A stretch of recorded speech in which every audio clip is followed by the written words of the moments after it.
Want to bring to order the December 10th, 2019 regularly scheduled board meeting for the Richland 2 Board of Trustees. If I can please have a motion to go into executive session.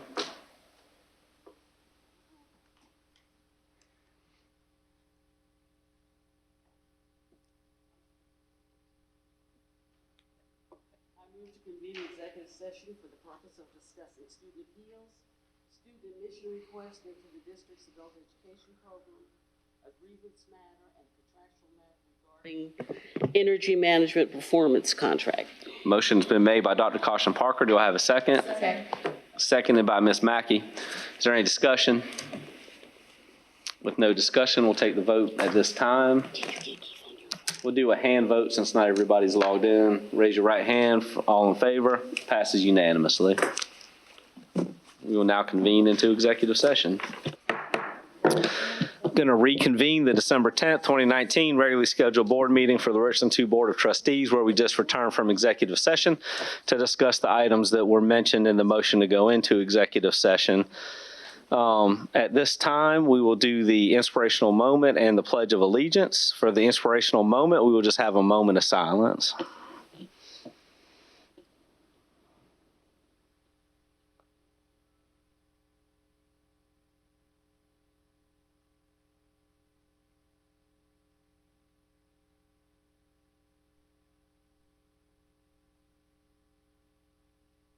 We'll now do the Pledge of Allegiance. Yes. Oh, we have ROTC today. Oh, I'm sorry. The Spring Valley ROTC will present the colors. For Pearl Harbor, okay.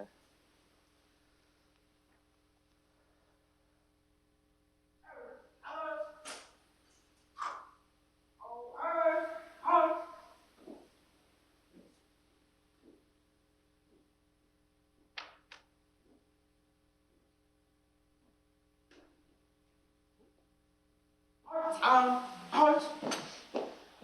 Colors are out. Colors out. Reset. Colors. Pledge allegiance to the flag of the United States of America and to the republic for which it stands, one nation, under God, indivisible, with liberty and justice for all. Colors. Out. Colors are out.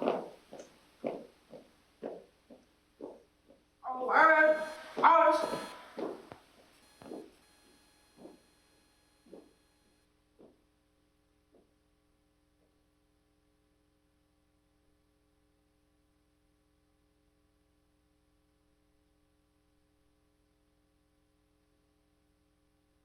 You may be seated. We always appreciate our JRTC programs and the young men and women that participate in those programs, and especially the award-winning ones like Spring Valley's JROTC. They were here today in recognition of our Pearl Harbor Day, so I apologize I missed the note on the way in. We'll now have our approval of the agenda. If I can please have a motion. Chair, Ms. Mackey. I move to approve the agenda for the December 10th regular board meeting. The motion's been made by Ms. Mackey. Do I have a second? Second. Is there any discussion? With no discussion, we'll have the vote at this time. Mr. Chair, Yes. I have one concern, and I'm going back to this, and that is that I want to see discontinued from this, the approval of the draft agenda. And so that's why I will not be supporting, it just says approved agenda items. It doesn't even have draft agenda items. But anyhow, 14.1, I'm not in favor of that. Thank you. All right, any other discussion? Take the vote at this time.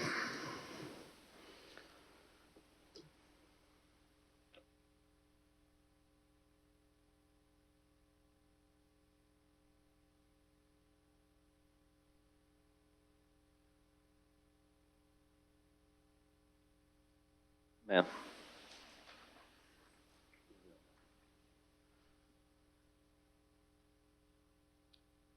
Dr. Holmes. Okay.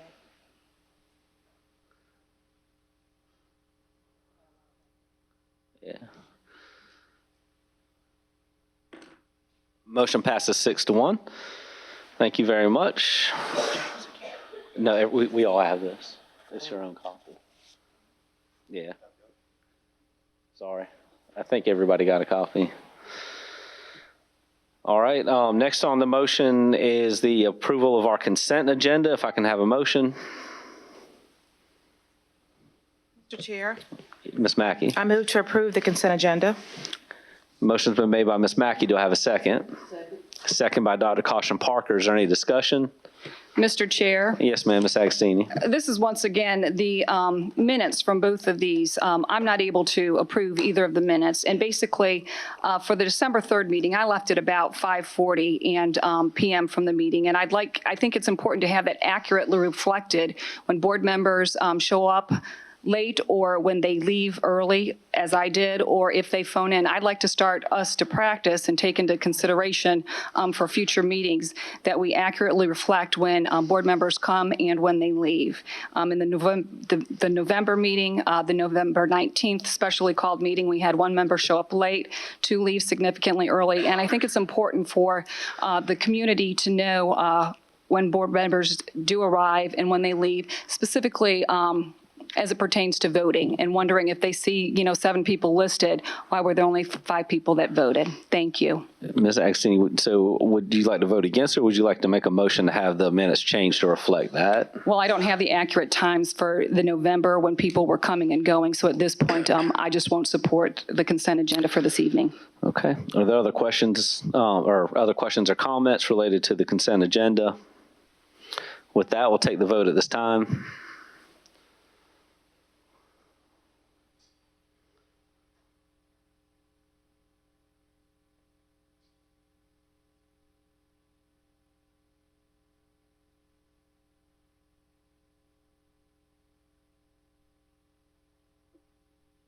Motion passes 6-1. Next, we'll have our school focus on R2I2. Dr. Davis.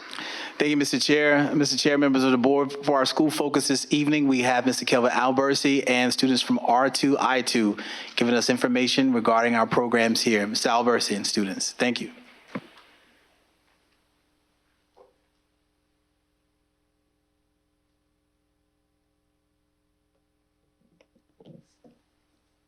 Hello, my name is Philip Arrington Parker, and I am an R2I2 student and a junior at Richland High School. I am currently enrolled in Next Energy Engineering and Social Media Marketing at R2I2. My plans for after high school are going to a 4-year college and becoming an entrepreneur. R2I2 has helped me by preparing me with college preparation in real-life situations. Good evening. Good evening. My name is Julian Trejo-Ware, and I'm a student at R2I2 and a sophomore at Ridgeview High School. I'm currently enrolled in the social media marketing and app lab development classes at R2I2.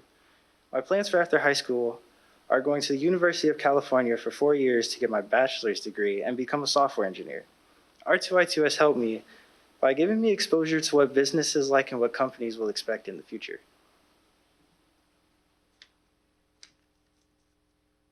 It is my pleasure to introduce to you a few more R2I2 students, Devin, Ayana, Sam, and Thomas. Just like with us, you will see how much R2I2 has meant to them in their futures. This is something we call the Edge. The R2I2 Edge. Enjoy.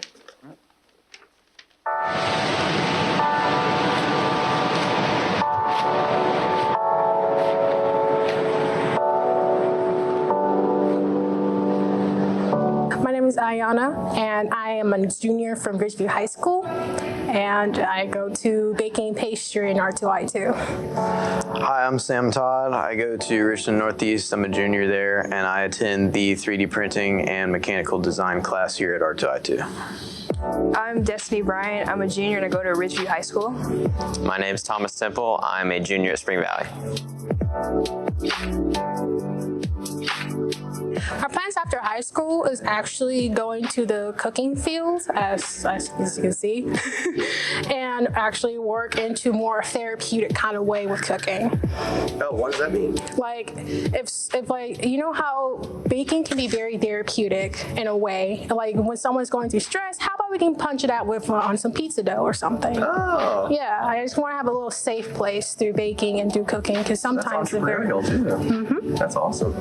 I plan on going into the National Guard, into the mechanical engineering field, and attending the 4-year college at the Citadel, and probably doing the ROTC program that they have there. They have the Naval ROTC program. After high school, I hopefully want to attend Clemson University to major in general engineering and then go into mechanical engineering. Why not Carolina? I can't. I'm just kidding.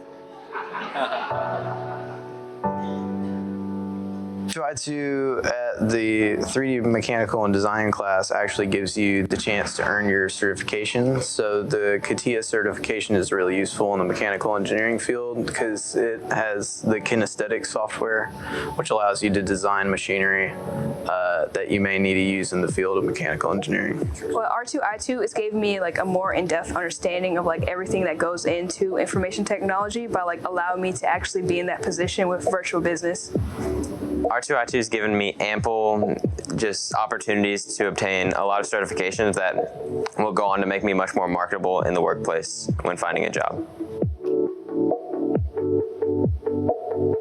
Like I like how there's a small class size, so like you can have a greater relationship with like your teacher, with students, so it's like really quieter and everyone's more focused.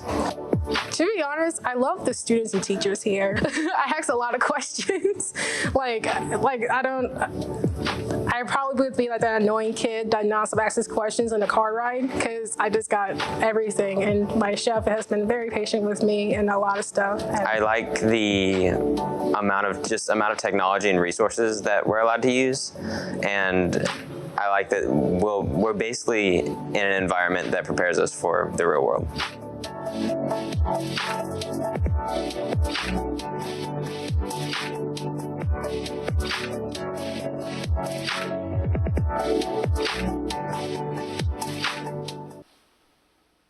So thank you, Philip and Julian. Not only are they eloquent speakers and great students, but they are doubling as my bodyguards tonight.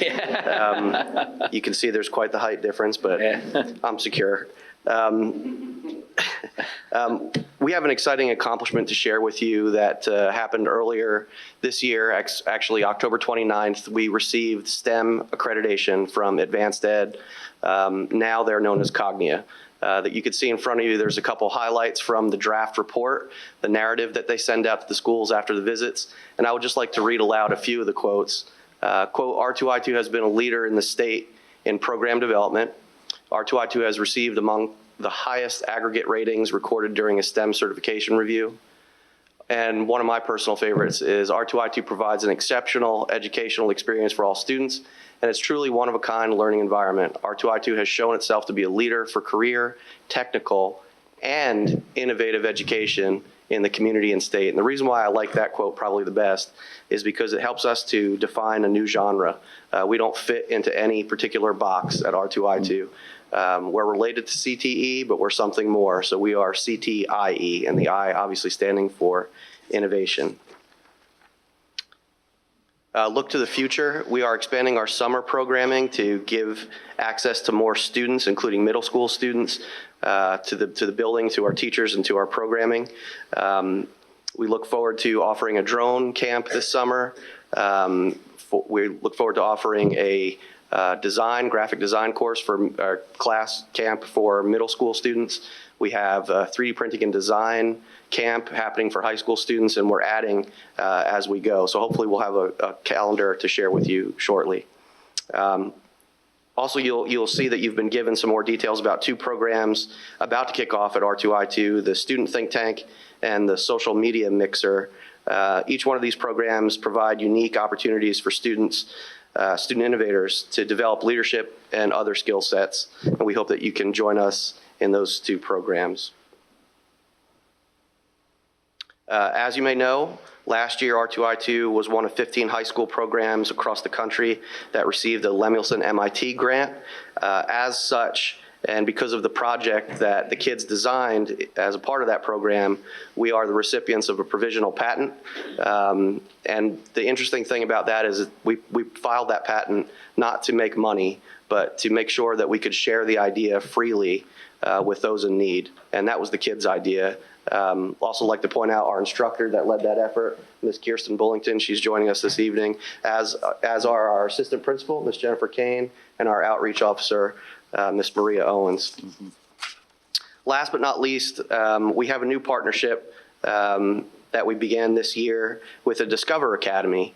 The Discover Academy is a work simulation program designed by the transition team at Richland 2 to help students with mild intellectual disabilities learn valuable work skills, which can transfer into competitive employment. They've seamlessly interacted with us and integrated with us, excuse me. They run our school store. They take part in various projects with various classes. And we look forward to expanding on that partnership. They're a great addition to what we do at R2I2. So with that being said, and on behalf of all the students and staff at R2I2, we invite you at any time to come and view some of the exciting things that we're doing. Board members, Ms. Mackey. I just want to say awesome. Each time R2, and I thank you, Dr. Davis, each time R2I2 presents, I learn something more about the program. I know I've taken tours and learned what the course schedules and all are, but each time you present or share something with us, I learned something new. So I appreciate this tonight, and you gentlemen did a wonderful job of presenting. Kudos. Yeah, Dr. Holmes. Great job, guys. I appreciate you presenting tonight. It's good to know that we have R2I2 here, but I do have a question. How many of the 16 career clusters are represented or housed here at R2I2? I'd probably have to get some help answering that question. Okay. But what we do with R2I2 is we combine a lot of clusters in one course. So for example, hospitality and tourism, I think, is one of the clusters, and that's covered in baking and pastry. That's probably our only course that covers just one cluster. The technology cluster is covered by several of our courses, including the 3D printing and design course, but that also feeds into the manufacturing cluster as well. So how many, I'd have to consult the clusters and then compare to our courses and get back to you, but it's probably pretty substantial. Okay, so are any of the programs completer programs? Yes, we house even our own completer programs. The CAD/CAM course, the 3D printing course, if kids stay with us for the 4 courses that we offer, the 4 sections that we offer, they're a completer just under R2I2's roof. So it's just for that one particular cluster, or do we have several clusters that have completers in them? No, we have several clusters that have completers. Okay, can you find that? I would just like to know. Sure, yeah, I'll get you that information. Okay, thank you. Great job, guys. Thanks. Other board members, questions or comments? Mr. Alberti, I just want to say one of the things I appreciate, and you and I have talked about this before, is the entrepreneurial component. While it's not an official class, but it's interweaved in all the programs that you offer. And I heard the young men talk about the entrepreneurial spirit, wanting to start their own company and be an entrepreneur. Asking for a loan now because for get in early. And I think that's a fantastic feature that your programs offer. That's not formally written anywhere, but certainly is a huge component of what you do with your students and the folks involved in your program. So thank you. Thank you. Thanks. Yeah, young man, appreciate it. Thank you. Yeah. All right, next we have public participation, and at this time I have 2 folks that are signed up. If I can have Mr. Jim Epps come forward.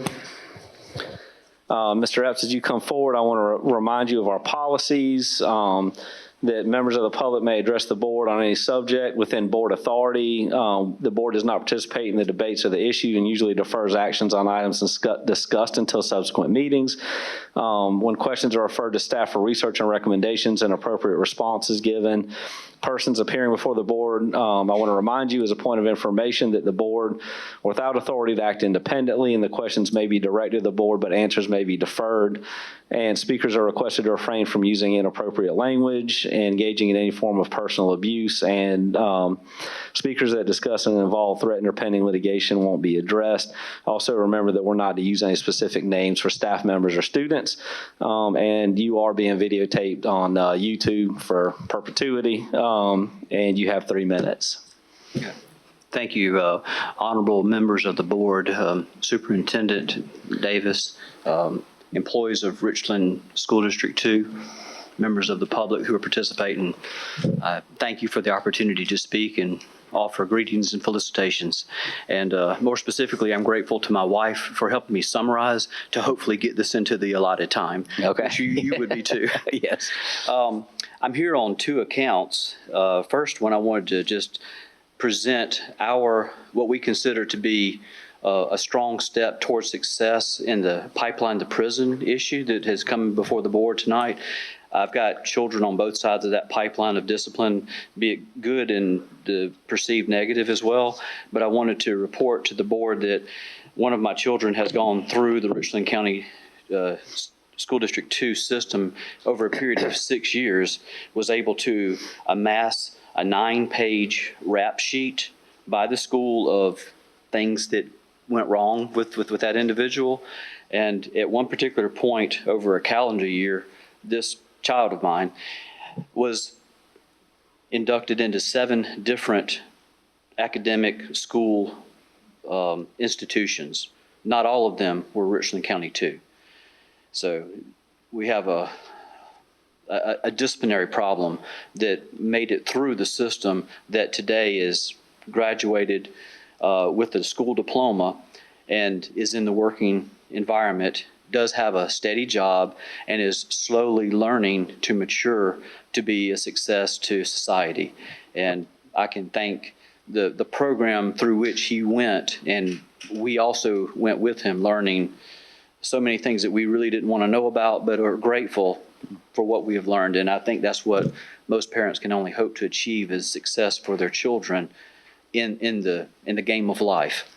So I just wanted to at least give you that opportunity to know that a student has gone through that program, and there's much more I could add to this, but I'm just going to try to keep it short for all benefit. So in your considerations of your deliberations for whatever you feel like you need to change with that program, we have a success story in our family, but we also have another story on the other side of the disciplinary issue, for which I submitted some information to you, and I've tried to redact that information as much as I can, and that's why I've signed in as my standard alias is Jim, just so that we could protect at least that student's identity, and hopefully, which I don't even know the other student's identity, because they're minors, and that's the way it ought to be. But I wanted to at least give you some information that would be considered maybe another side of the coin to consider. I don't know the outcome of any decisions that may or may not have been made, and I don't need to know what those are. Mr. Epps, I'm going to have to end you there. 3 minutes is up. Oh, okay. Yeah. So we do have the information. Thank you very much. Thank you. Yes, yes sir. Thank you. Next, we have Leanne Levy-Johnson.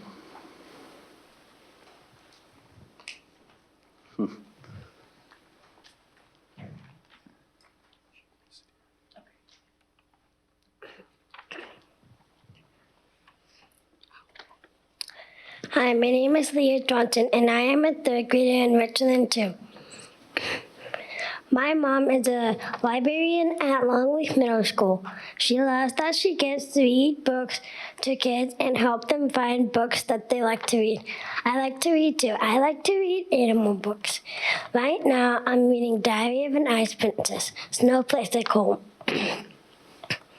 This summer, my mom and I read a book together called We Are Grateful. Unlike many books, this book was about Native Americans and what the Cherokees do during the seasons. It's pretty hard to find many books about Native Americans in this school library. It's also hard to find many books about other groups of people too, because those books are newer and not in our libraries enough. Something that worries me is that it's hard for libraries in the district to buy many books because they don't have much money. I interviewed a school librarian, and she told me she gets $500 a year to buy books. A book costs her $16.99. This means she only has enough money to buy 29 new books a year. And we have 264 kids in our school. Because these hard books are so expensive, she usually has to buy the soft books, and they get destroyed a lot. I would like if people would donate money to schools or for the district to spend more money on books. We like technology, but we love books. Thank you. Wow, thank you.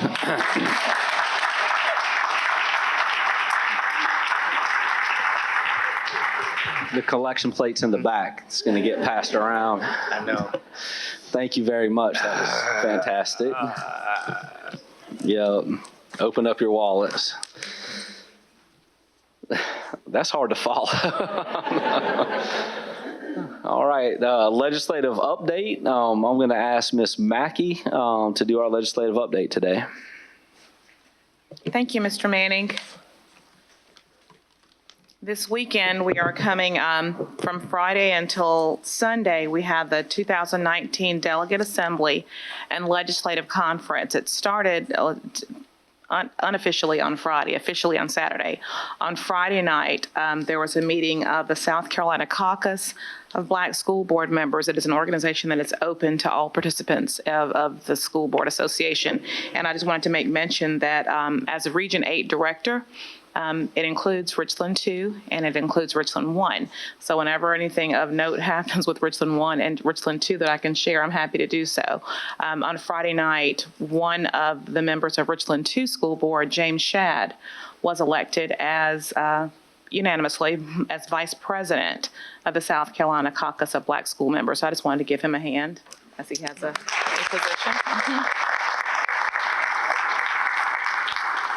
And a Richland 1 school board member who's still a member of Region 8, Cheryl Hinton Harris, was elected president of the South Carolina Caucus of Black School Members.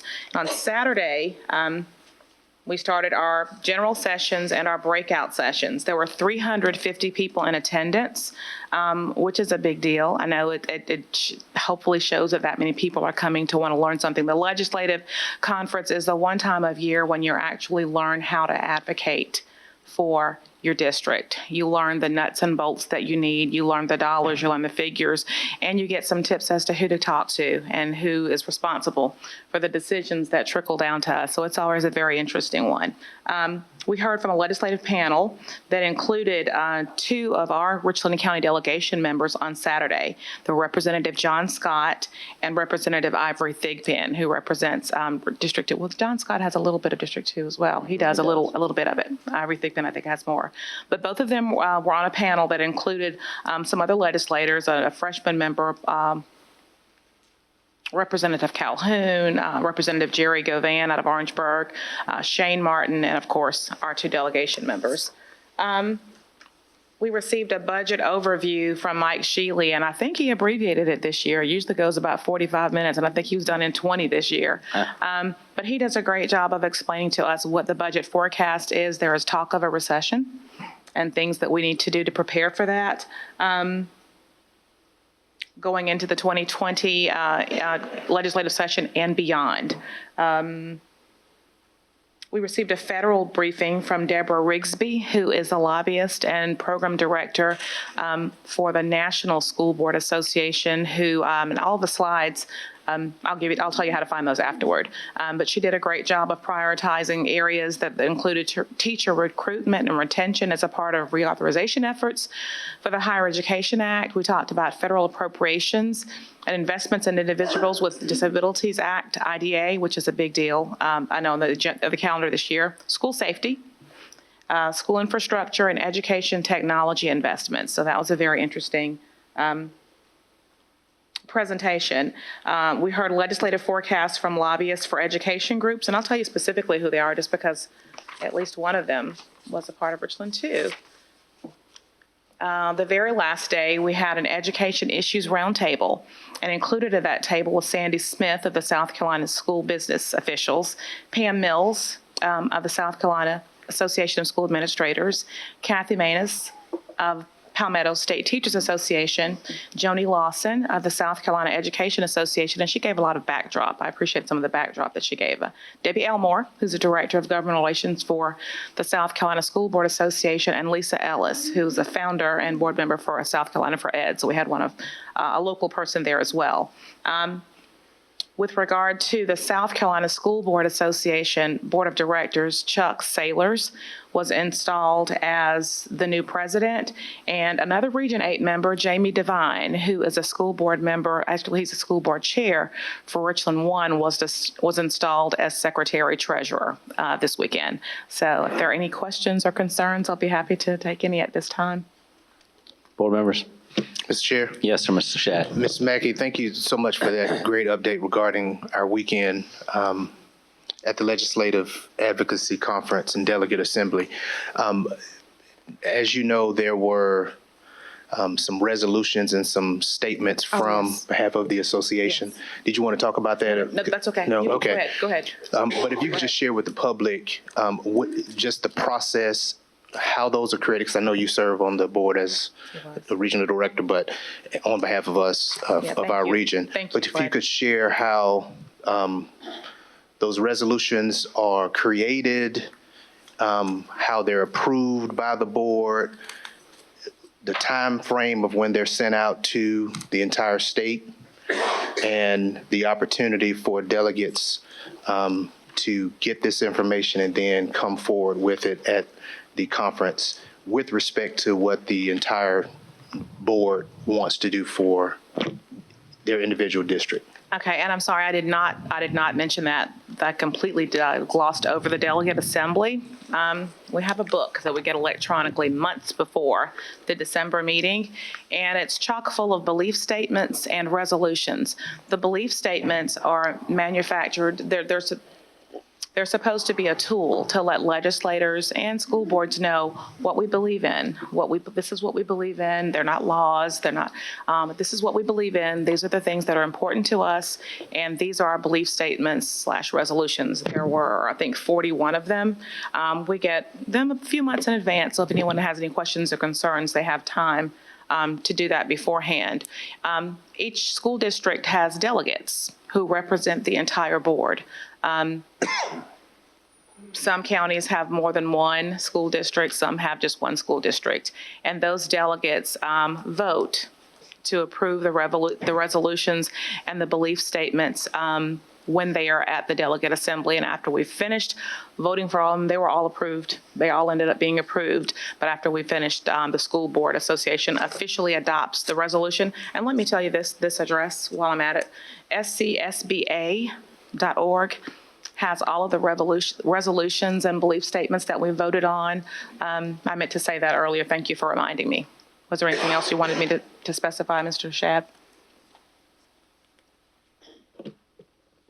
Mrs. Mackey, is it your understanding that as delegates, our duty is to present what we want to on behalf of the individual district that you represent? It is. The delegates at the delegate assembly represent our school boards, represent the school board that they've been sent from. Okay. Would you suggest moving forward, and for my colleagues, that we have some discussion prior to the next delegate assembly to make sure that we get input from all board members before going forward with potential changes to the proposed, well in advance, the proposed statements moving forward, which we get months in advance? I do. We do get the months in advance.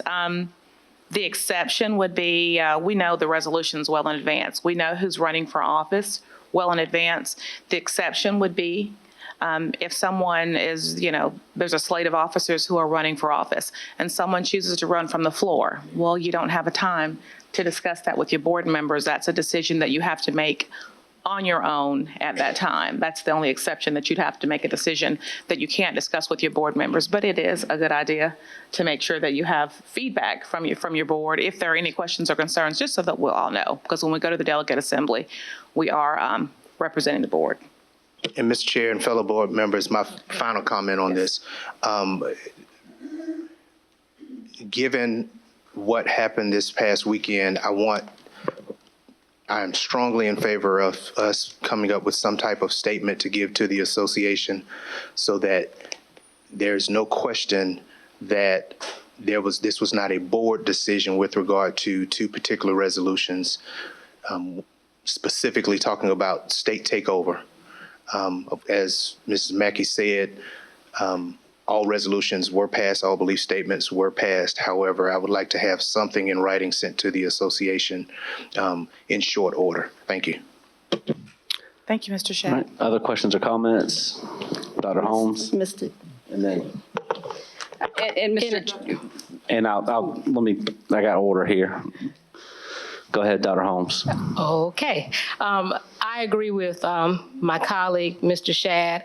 Not to go into it, but there were some resolutions that were not unanimous. And I do think that we need to make a statement that everybody has the right to have their own individual opinion, which is fine, because that's why you have differences on a board. But I think it has to be, when we're talking about going to a state body and making a statement publicly on a state level, and it's supposed to be, when you go into the meeting, they say the decisions that you make are supposed to be reflective of your board as a collective, not individually. And I think that because it was maybe in the past, there may have been some issues with that, but I think that he is correct that from going forward, we need to make sure that does not happen again. And since it did this time in the resolutions that we're talking about schools, districts, and closing, I think that's very impactful because we are one of the main districts in Columbia, and I think we have to tread very carefully as to how we govern or say about other districts. So I do think a resolution would be in order to say that that was not a board decision. It may have been an individual decision, but it was not a collective board decision.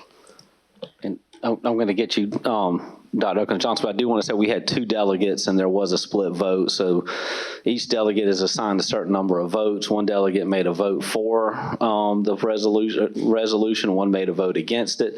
And the resolutions and belief statements are for the South Carolina School Board Association, the direction that they use when they're talking to legislators and others, not necessarily just a Richland 2 set of beliefs. So not going either direction with that, but I just want to clarify that those are school board association beliefs that we all weigh in on as school districts. Let me explain it. Can I explain what that, Mr. Mayor? Sure. And I got you. With regard to the belief statements, there were 2 statements. There were 2 belief statements with regard to taking over school districts, the state of South Carolina taking over school districts and dissolving the school boards and all that comes with that. By whatever merit they choose to do that. And we had a school board member who indicated that that was not her, that she was not in agreement with that statement and wanted to pull it out and discuss it. It didn't pass, I think by 205 to 35 or something like that. But the visual that gave is that Richland 2 is in favor of the state taking over school boards and dissolving districts. And so that was where the concern was. But it wasn't just that one. There was also another resolution, number 36, that talked about health insurance coverage for boards and that their board should be allowed to buy into health insurance, because I think we're the only elected body in the state that is not allowed to buy into the district's health insurance. And there was a person from Kershaw County who stood up to have that pulled out as well. So those 3 resolutions were pulled out. It didn't pass. It passed as is with a voice vote.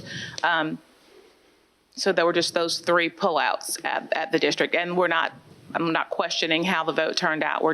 I think the concern that Mr. Shad is sharing and Dr. Holmes is sharing is that when we go to a delegation and we represent the district, that the board needs to know what the delegates are going to say, or what, if there is a dissension, let us know that, so that we know when people approach us afterwards and we can have conversations about it because we're aware. Dr. Johnson. Thank you, Mr. Chair. I just want to add a comment. Ever since I have been on the board, this board has always go along to get along. And with that being said, I take exception with that. I take exception with that Well, statement. that's okay. You need to prove that. And that's okay. I don't have to. You can see it in the votes. But I will say that ever since I've been on the board, it has always been at the discretion of the delegates. They have always shared that whatever the delegates decide to go with, we should support them. We should support them.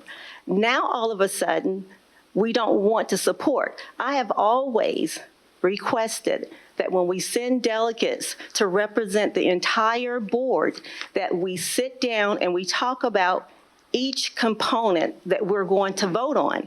I was always outnumbered, stating that we are not going to do that. We are going to trust our delegates. However, this time, we wanted to trust our delegates, and they're not in approval of what the delegates did. So hopefully this will open up the eyes on the board, and we will go back to do it the way we used to do it back when I first got on, where we sat down in a workshop setting, we talked about each case, and then we made a decision how we wanted that person to represent us. The past 6 years, we have not done that. Now everyone seems to be upset, but sometimes you have to do things like this to get the attention of everyone to make sure now they do things the correct way. Thank you. Ms. Agostini. All right, to clear the air, I was the person that voted in opposition of the state or school districts being taken over. To be very clear, there were 2 delegates there. I was the one that asked for it to be pulled, but keep in mind, we had 2 sets of votes. I had 4. The other delegate from Richland 2 had 5. And anybody, it's an open mic. When there is discussion, just like we have now, if the other board member was in opposition, didn't disagree, there would have been plenty of opportunity to say, this is not reflective of the whole district. And in fact, I did consult with 2 other board members. I wasn't voting for just myself when I actually voted. So there are others that are sitting up here that did support. Now, I do agree, I did not consult with the whole board, but I did speak with 2 other board members who did support, or one completely supported, one was partially supportive. So with my 4 votes, I did oppose it. So just to clear the air, but I do feel that if anybody else, any other delegate that was there, that was in opposition and had the opportunity to get up and speak, they should have gotten up to speak and say this was not a reflection of all of Richland 2. And I will support Mr. Shadd's letter as long as it includes the fact that we had another delegate representative there who should have taken the opportunity or had the opportunity to stand up and say that this wasn't reflective of the whole district. Thank you. Dr. Holmes. Okay, I have 2 comments. The first comment being, I don't know what they did for the last 6 years because I wasn't here. So I had no previous knowledge of what went on before. It is my understanding that when we went to this delegate meeting, the instructions were given clearly before you go in as a delegate that you're not voting just for yourself. So the idea that we could have got up in the middle of the meeting and dissented from that is not correct. The idea was that you were told specifically before the meeting started that your vote is a representation of your district. And so having said that, I couldn't have got up in the middle of the meeting and just said, well, I do not agree with the takeover of the school, because I didn't have any idea that we were going to say that as a collective, because it was stated that when you go there as a delegate, you speak for the district, not for your individual ideas. You can have your own individual ideas, but you are speaking for your district. So we have to be careful about when we go to these type of situations, what we say we're representing as a district. And everybody's entitled, let's get this clear, Ms. Agostini is entitled to have her own belief. Ms. Mackey is entitled to have her own belief. Dr. Holmes is entitled to have her own belief. But you cannot get up at a meeting, in my opinion, and say it was a board belief when the board had no idea that that's your own individual belief. So the only thing I'm going to say is, and because there may have been some misunderstandings in the past, maybe that was what occurred, but I wasn't here for that. So I just wanted to clarify that from this point on, I would like to see us follow what the rules say. If you're going to be a delegate, you're going to speak for the entire board. Your individual opinion should not matter. Thank you. Mr. Chair. No, let me get Mr. Shad, please. I recognized him already.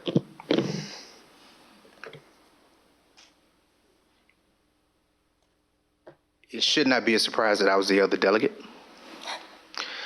And yes, I chose not to stand up and publicly oppose Mrs. Agostini's request to have those two resolutions regarding the entire association's decision to send to the General Assembly that we do not want the state to take over school districts that they decide should be taken over, and to undo the elections of the constituents of those individual school districts, and to dissolve the board, these duly elected members. Yes, I did not stand up and publicly do that. Mr. Manning has stated publicly to you all that there was a split vote, so it goes without saying, yes, I'm not sure. I don't think I told him that I voted against it, but somehow he knows that I voted against it. I made a solid assumption. Sorry. And so, yes, but it sounds like Mrs. Agostini is saying that I should have stood up and said Mrs. Agostini's comments do not reflect the will of Richland School District 2. I don't think that's my job. Mrs. Agostini could have very well said, the comments that I am making are my own. They are not reflective of the school district. It's very disappointing that that was not done. She left the impression with the body, and we know it because there was a lot of consternation, especially with a lot of our smaller districts, that Richland 2 is in favor of state takeover of school districts. So to make sure that there's still an opportunity to clarify that, since clearly that was not the case, she said she spoke to two people on this board, one who approved what she was planning on doing and one who partially approved. That tells me that she did not get the consensus of our board, but yet went to the conference and stated her position. But it left others believing that it was not her position, but our position. Now, yes, we can move forward with having a workshop session, but at a minimum, what I think could have happened was, because we had months to go through this, and although we were voted on, I believe in September, from the time that it was made public to last Friday, really Saturday morning, I did not hear from any board members saying that they had any issue with the belief statements. And so we've said that before, silence is agreement.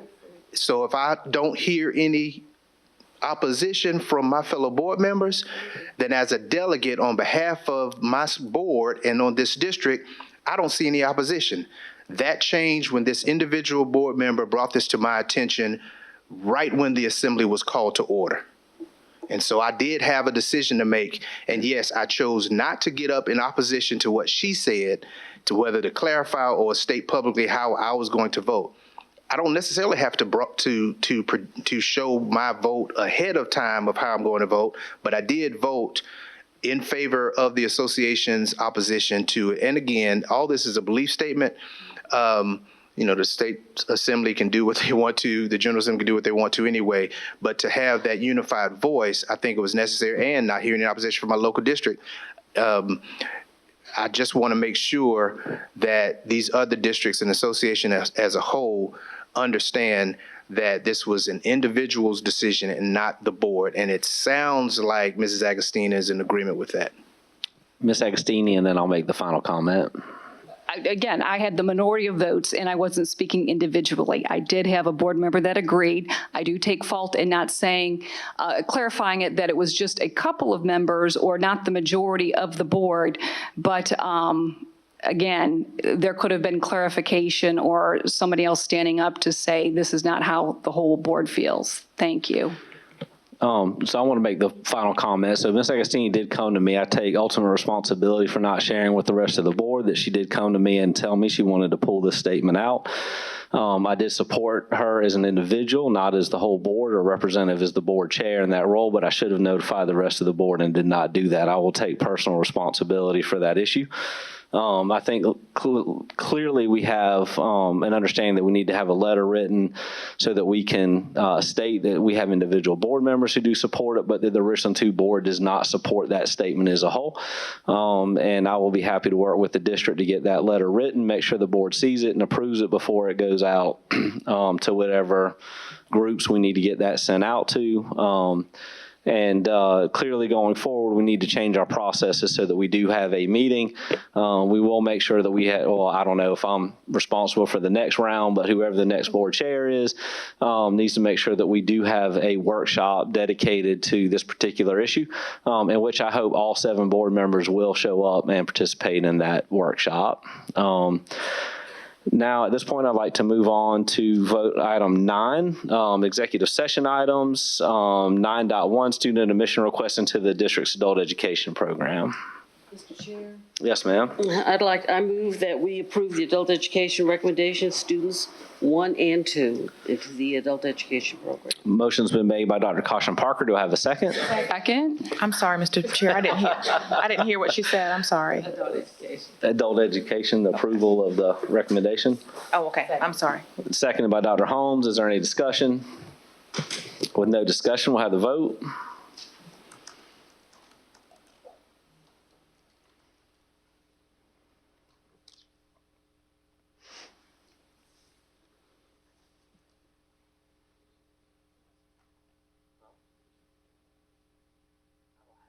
I don't have the.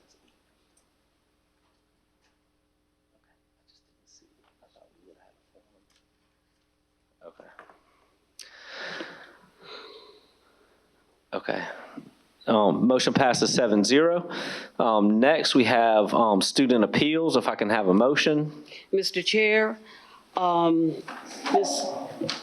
Ms. Sherman, we're going to pull items 3, 4, 5, and 6, 7 and 8, and 13.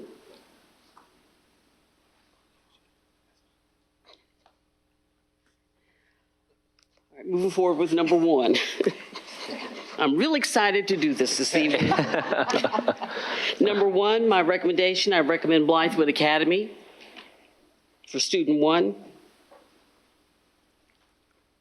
Are we going to vote individually? Or are we going to vote? Okay. For student 2, Blythewood Academy with Lorraine Act. Number 9, Blythewood Academy. Number 10, refer back to administration. Number 11, Blythewood Academy for the remainder of the school year. Number 12, deny the appeal. All right. Motion's been made by Dr. Caution Parker. Do I have a second? Second. Seconded by Mr. Shad. Make sure it's accurate.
Motion passes 6-1.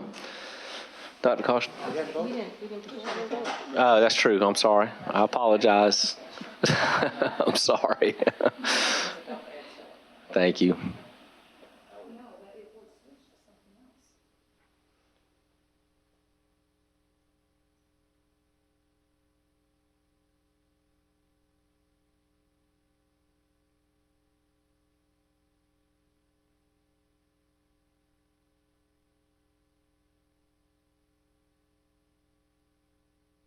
That's correct. Do we have any discussion on that motion? If there's no discussion, this time we'll take the vote and I'll accurately reflect the vote.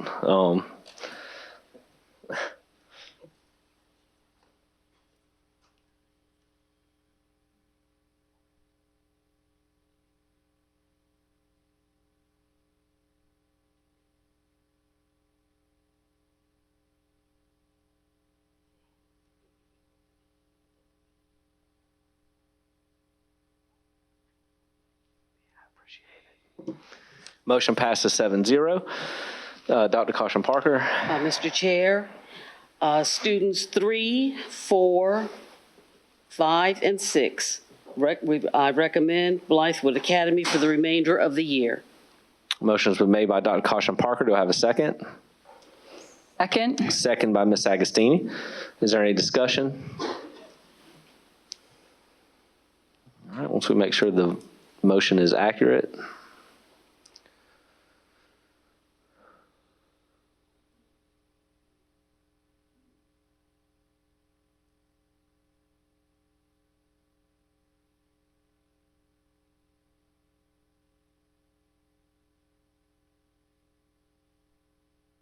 All right, if we can now have the vote.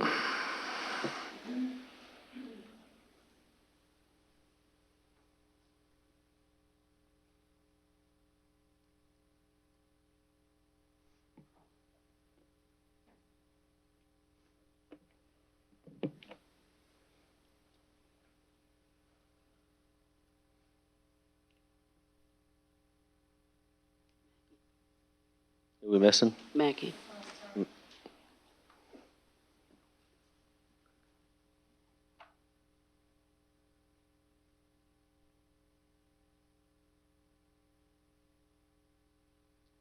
Motion passes 4-3. Dr. Caution Parker. Student 7, I recommend Blythewood Academy. All right, motion's been made by Dr. Caution Parker. Do I have a second? Second. Seconded by Ms. Agostini. Is there any discussion? All right, we'll wait for the motion first. If we can please take the vote.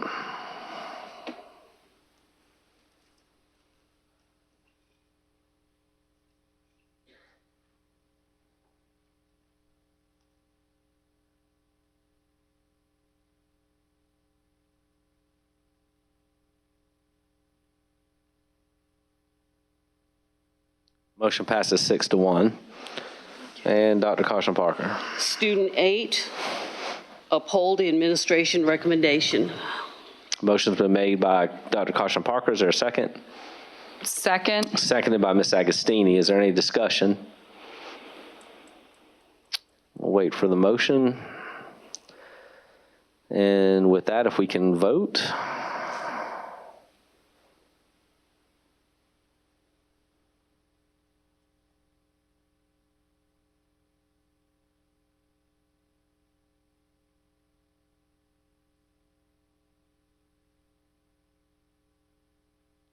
Motion passes 5-2. Student 13, uphold the recommendation. All right, motion's been made by Dr. Caution Parker. Do I have a second? Second. Second by Ms. Agostini. Is there any discussion?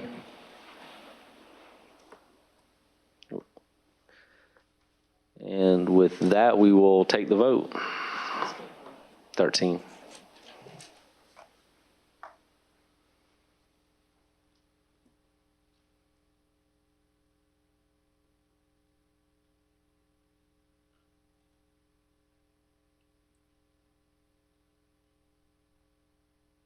Motion passes 5-2.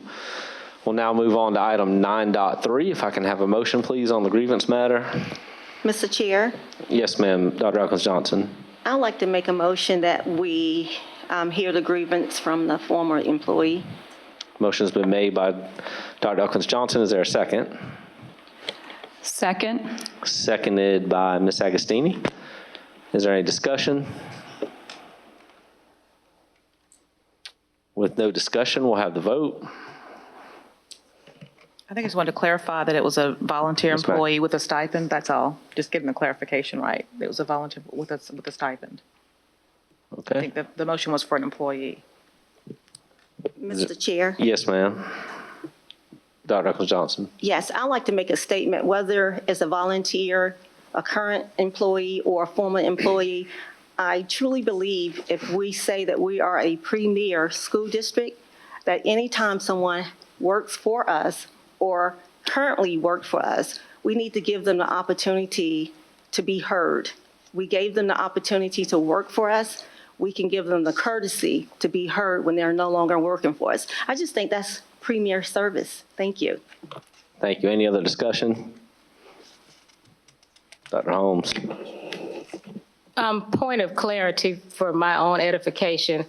Dr. Davis, did you not already hear the grievance from the particular individual? That's correct. Okay. Thank you. At this time, I'll call the vote.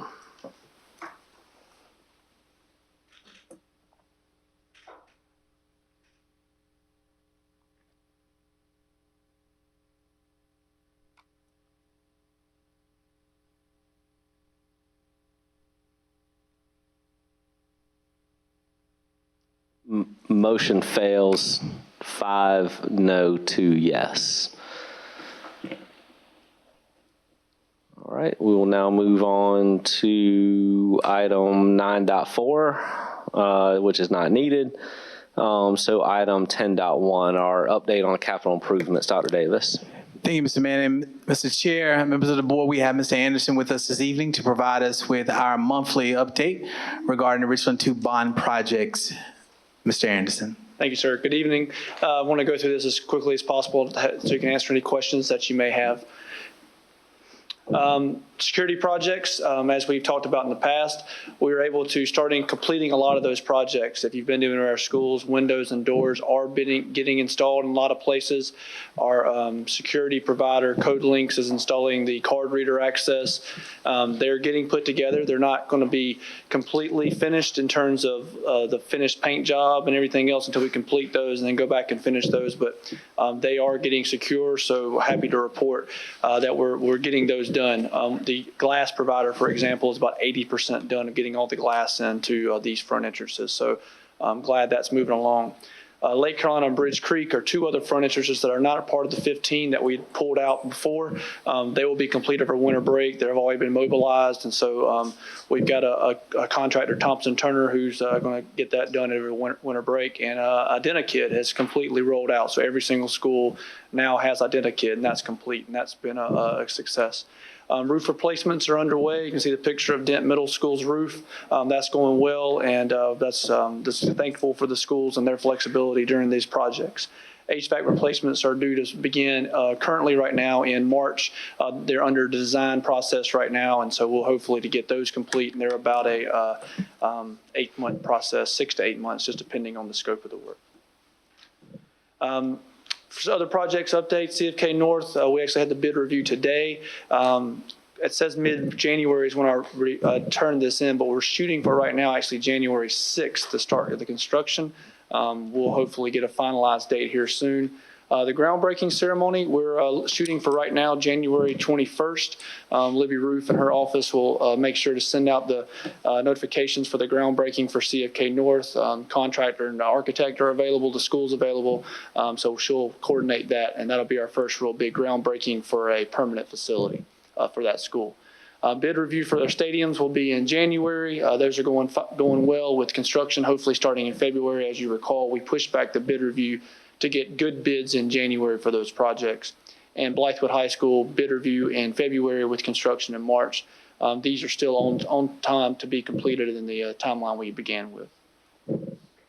Killian Bus Hub's under construction. Due to some rain in November, substantial completion has been pushed back to December 31st, but still before school starts back in January, our special needs bus hub will be starting in January, running out of this place. And so we'll start there. We're moving them over winter break into portables, thanks to our maintenance staff and our team for getting those portables ready for their move in. And our support service center, we're reviewing those bids right now with hopefully construction starting over our winter break in January for that. It's kind of a domino effect, get the buses out of there so that we can then start working on the support service center. Our replacement schools, about 10% design, still going well, nothing new to report there. Blythewood Academy, W.R. Rogers, Lake Carolina Lower, and Bridge Creek are all pretty much done with design, but those are kind of invasive work. That's a short time period, so we're going to wait till the summer to do the construction on those classrooms, the renovation on those projects. Other projects, we've already ordered 5 more buses. We ordered 15 last year, so we've got 5 more buses that have been ordered, be here in the summer. We're very close to putting RFP on the street for our camera system, thanks to the partnership with our IT department. I think we're going to have a really good product that we're going to be happy about, but we're close to that. Synthetic turf RFP is due tomorrow, so we'll get a chance to review those and select an RFP. It's a synthetic turf contractor. And our RT projects are moving along great, and they are proceeding as Mr. Cramner and staff have planned. Just a reminder about all this information is up to date on our website. Thanks to Ms. Roof and her staff for the continuing update. As you can see, the pictures look a little different, so they continue to update that website, and we continue to provide that information. With that, I'll be happy to answer any questions that you all may have. Board members, questions or comments? Ms. Mackey. With regard to the turf, is each school going to have the same type, or does it depend on the field at that school, or what? Each school will get the same type of turf. We've put in a product and with some alternates, but in terms of they'll all get the same type. It'll be, lined pretty much the same way. There may be a little bit of changes, and then of course they're going to have their own logos, and so every school will have their own stadium. So it will be their stadium as opposed to a share. Okay, thank you. Other questions or comments, Mr. Shad?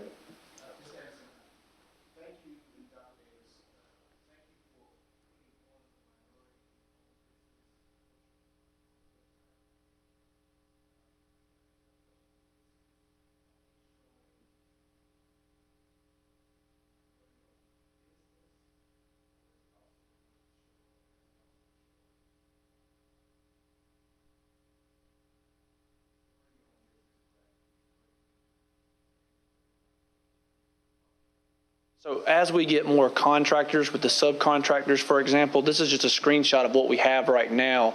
We'll have, say Bethel Hanbury, and say we have the masonry.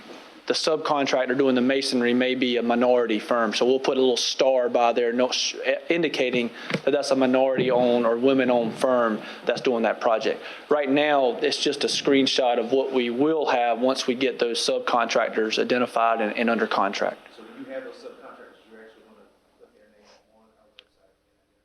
Our plan is to be as transparent as possible, yes, sir, in that regard. So we're trying to do that, and we're working very hard on that as well. Yes, sir. I'm sorry, that is wonderful. I heard you. All right, other questions or comments? Thank you very much. Thanks. Next on our agenda, we have item 11, old business, action requested. We have our policies. Dr. Davis.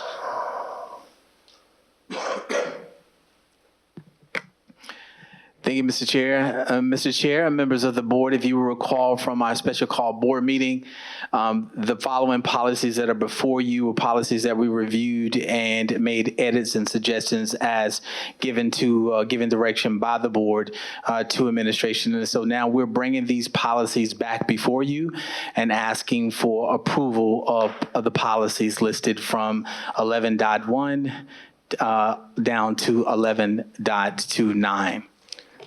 All right, do I have a motion? Mr. Chair. Ms. Shad? Sorry, Ms. Mackey? Yeah, I have a recommendation that we'd ask that if there are any questions or concerns about the bonds, about certain policies, that you pull those out. Okay. Pull So- those out, and then if we're in agreement with the others, vote on those. I'm sorry, Mr. Shad, am I talking over you? I think I am. No, you're not, but since you've said that, and I haven't heard anything, Mr. Chair, I've make a motion that we approve policy revision JA, JB, JCA, JE, JEB, JFAB, JFABB, JFABD, JFABE, JFABF, JFC, JI, JIAA, JIB, JIBA, JIC, JICDA, JICEA, JICF, JICFAA, JICH, JICI, JIE, JIF, JIG, JLCD, JLCDB, JLCDA, JLCC, JLCF, and lastly, JLCE. Second. All right, motions were made by Mr. Shad, seconded by Ms. Mackey. Is there any discussion? Mr. Chair, Yes, ma'am, Ms. Agostini. on JEB, I have a question. Let me pull it up.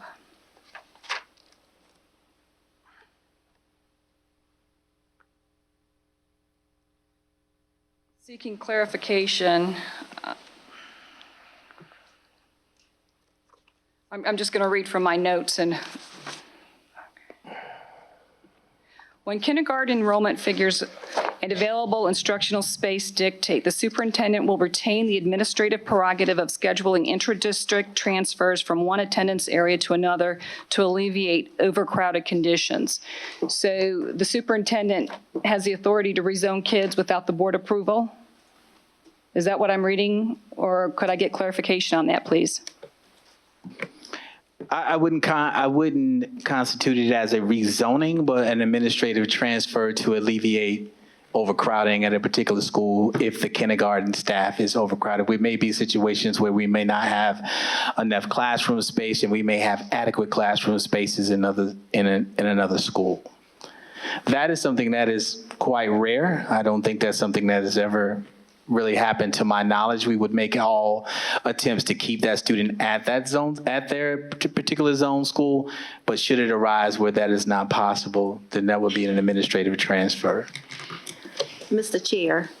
Well, are you done, Ms. Agostini? I am. Okay, yes. With that one. With that one, Dr. Elkins Johnson. My apologies. I didn't see that. I missed that. So, Dr. Davis, let me just make sure I'm clear now. With that administrative transfer, do you have any guidelines in place that you will use to make that decision as to which school that child would attend, or would that be based on having a conference with the different principals as well as the parents to see which is the best fit for that student? It fits in the sense of fit in closest proximity and in the ability to transport that student without any additional, with minimum resources being allocated from the district would be my guiding principles in doing such a thing. Not necessarily sitting and asking for preferences, but those things will be taken in consideration.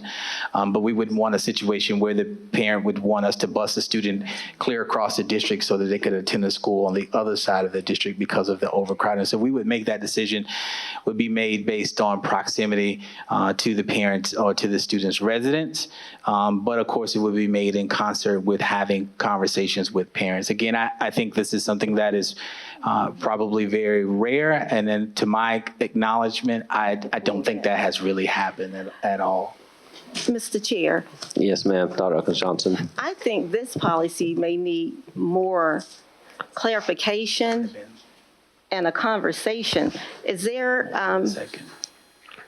can I ask for a friendly amendment that we pull that policy and allow the board an opportunity to talk with Dr. Davis and allow him to give us more details on how this will transpire with the students? So you'll have to make a motion to have that pulled in our when we had our training, we learned that friendly amendments are not appropriate. We have to make an actual motion that's tied to the first motion.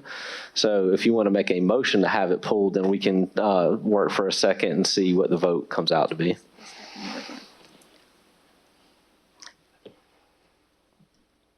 I would like to make a motion that we remove 11.5 for more details and clarification. Motion's been made by Dr. Elkins-Johnson. Is there a second? Second. Seconded by Dr. Holmes. Is there any discussion on that particular motion? Ms. Mackey? Just as clarification from Dr. Davis, did you say this is something that is rarely done? I can recall in my time at the district office, and I'm looking to several principals who served at the elementary level, that has ever happened where we've ran out of space at a particular school.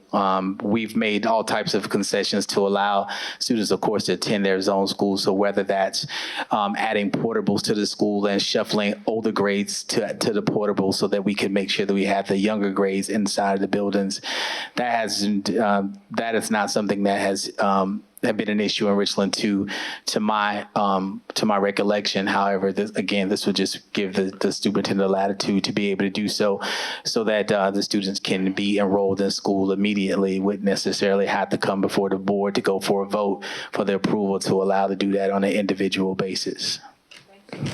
Thank you, Dr. Davis. Other questions or comments? Mr. Chair. Yes, sir, Ms. Shad. And please forgive me, but it looks as though, just looking at the top of that policy, the first page, the top, and I may be wrong, but I think our administration staff has done a yeoman's job, but by showing us in the past how often each individual policy has been amended, and it appears that this one was issued in July of 2003, some 16 years ago, and I would imagine it has not been amended through all the various machinations of the board up until now, which is in response to, I think, some state law changes. So the specific paragraph that Mrs. Agostini has drawn attention to and Dr. Elkins-Johnson wants to pull to, as she said, get more clarification, it looks like for the last 16 years that has not been an issue for us as a district. Just wanted to state that. All right, any further discussion? Dr. Holmes. I understand what you're saying about that, but the only concern that I have is because we have so much housing going up in the areas now, that it may not have been a problem within the last 16 years, and it may not be a problem now. But I do think that it's a valid point that maybe we might just need to look at that, take a little time to look at that, because we do have some areas that are going to be overcrowded. We've got those new apartments going down here, right here by Killian, and there's houses booming everywhere. So I just kind of would feel more comfortable if we would just look at it. So I agree with Dr. Elkins-Johnson on that. Mr. Chair. Mr. Davis lit up. Can I get him to get you? Or are you deferring? I would defer to Mr. Shad. Mr. Shad, okay, Yes. Sorry, Ms. Shad. What does look at mean? What are we looking at? What are we trying to get clarification on? I mean, we're asking the administration, let's give them some specifics on what we want them to come back with, because we got to give them some direction as to what to respond to outside of what Dr. Davis has already stated. I'm assuming he's about to say something else.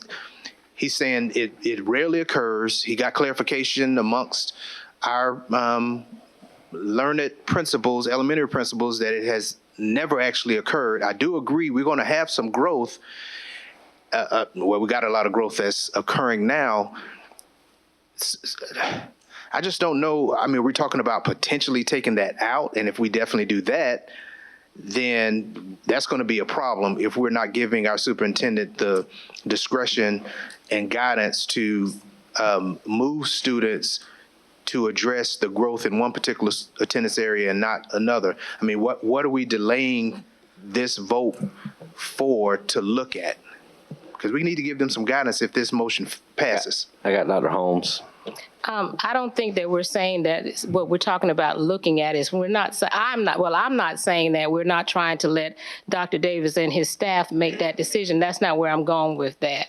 Where I'm going with that is that because of the growth that we do have currently having, this policy was 16 years old. There may be some situations where there will be overcrowding in certain cases, and why not look at the procedure, not telling Dr. Davis, because that's not our role, not telling them what to do, but let's just take a look at, when I'm talking about take a look at, I'm talking about take a look at what are the procedures in the event that it does occur. That's what I'm talking about. And Mr. Chair. Ms. Shad. We had this, I believe, before us in the work session last week. We did. Right? It was a special called meeting. Yes. Dr. Elkins Johnson said okay, I got you. All right. So we had it available. We had some discussions on some other policies, a very lengthy discussion on it.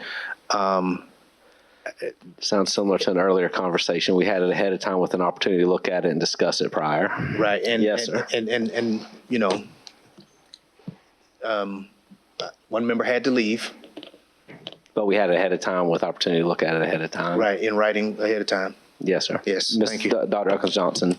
And I clearly understand what both of you guys are saying, but have you ever looked at something and saw one thing and went back and had missed something, or watched a movie and realized, gosh, I watched this movie 5 times and I missed that. So in this instance, I missed this. So give us an opportunity as a board that when we miss something, that you allow us and you support us on going back to make it fit for all students. My clarity on it is I would like to see something from Dr. Davis and his staff where they come back and say, if there's overcrowding at Killian, students will be transported to North Springs or Rice Creek. I want to see something there because I don't want something later to come up where we've sent one kindergarten student from Killian to North Springs, one kindergarten student from Killian to Bookman Road. I want them to thoroughly take a look at this, look at the proximity of all of the schools, and then come back to us with an outline showing where these students will be housed if overcrowding at their schools. And also, when we do have overcrowding, we have a general budget. We have money. That's called FTE. That means you add another teacher when there's overcrowding and you move that. So there are so many opportunities and things that we can do. And I'd like to hear that from Dr. Davis and his team. Just, Mr. Manning, Mr. Chair, members of the board, if I could just ask that before you as a policy, what you are asking administration for are procedures. And the policy can be approved and administration can bring back the procedures to follow should an event of something of that magnitude should take place. It doesn't have to be we don't have to hold the policy aside in order to give the procedures done should that incident or should some incident like that should happen. In the case if there was severe overcrowding, just as a point of reference, where we were to the point where we could no longer admit any kindergarten students to a particular school, as superintendent, and I think any superintendent that would be in this position would bring that information before the board and share with the board what the plan would be, because clearly that will cause some issues among parents. So you would do your due diligence to notify the board that we have an overcrowding issue at school A, and therefore this is administration's recommendation to move those students to school B or school C prior to doing such a thing. We will get those numbers well in advance of what the projections would be in order to make the determinations of whether or not we have the appropriate FTEs to staff that school, or should we add additional FTEs to that school. And the FTEs and the physical space, although we may have the ability to add an FTE, we may not have the ability to add the physical space. And should that become a problem and safety becomes an issue, then we would need to alleviate that stress on that school. Fortunately, as we've lived through continuous growth, we have experienced more growth in the past than we're currently experiencing now. But and we were able to accommodate and make sure that those students were able to attend their zone schools. I think our growth was much rapid. There were times where we were 600 or 700 students per year for several years, and we were able to do so. That would also require some review of whether or not we are having students zoned to the appropriate schools. But once again, that will come back before the board, and that information will be shared with the board prior to any real decisions making. So I'm asking that you can approve this policy without having to have the procedures and what we would do in case of something like this should happen. Okay, Yes. Ms. Mackey? You just answered my question. I was asking if some of the concerns could be addressed with an administrative rule, but I think you just addressed it because we're probably dipping into operations now. You've just addressed that. Thank you so much. Okay, at this time we have a motion and a second on Dr. Elkins Johnson's motion. If we can now take the vote.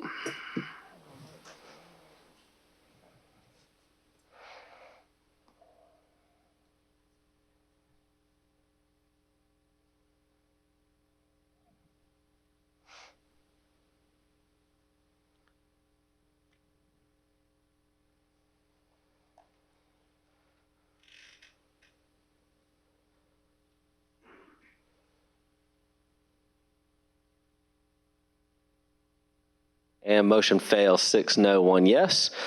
So we are now back to the original motion made by Mr. Shad. With the second, is there any other discussion on that motion? Ms. Agostini? Are we talking about all the policies now since we're back to the original? Correct. Okay. Yes, policy JIAA. I'm getting there. 11.13. 11.13.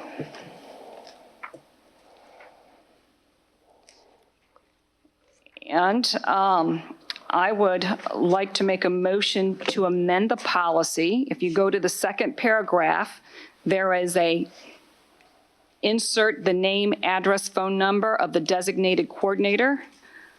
I would like for us to strike that and insert Human Resources Chief Sean Williams. Okay, so can you make that in the form of a motion, please? Oh, excuse me. Sorry. I would like to make the motion that we strike, insert the name, address, phone number of the designated coordinator, and include or insert Human Resources Chief Sean Williams. Okay, motions are made by, Mr. Manning. sir, I'm sorry, yes, ma'am. I mean, I got two people speaking, so I apologize. Mrs. Agostini, can you change your motion to remove Mrs. Williams' name and just include HR director? Because it could be a different director 5, 10, 20 years from now. I did that at the request of Dr. Davis, and I am happy to remove Sean Williams if we would just like to put in Human Resources Chief. Yes. All right, will you please restate your motion? Okay, this is getting challenging. I'm sorry, I just want to, just need you. to make sure everybody's clear. So I'll make the motion that we strike, insert the name, address, phone number of the designated coordinator, Correct. and But she can make a motion. insert Human Resources Chief. Second.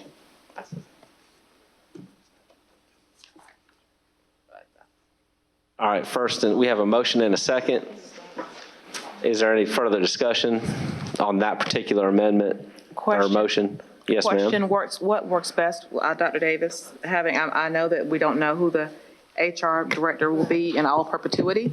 So what is easiest for you to enforce? I really, honestly, it doesn't really matter.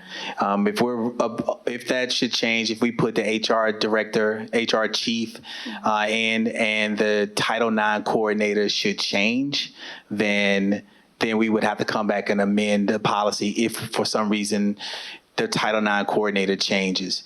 If you leave it out and it's just a Title IX coordinator, then whomever then is assigned, it could be a motion just to strike that insert piece in the policy just to eliminate this so that you don't have to put anyone, you don't have to put anyone in there.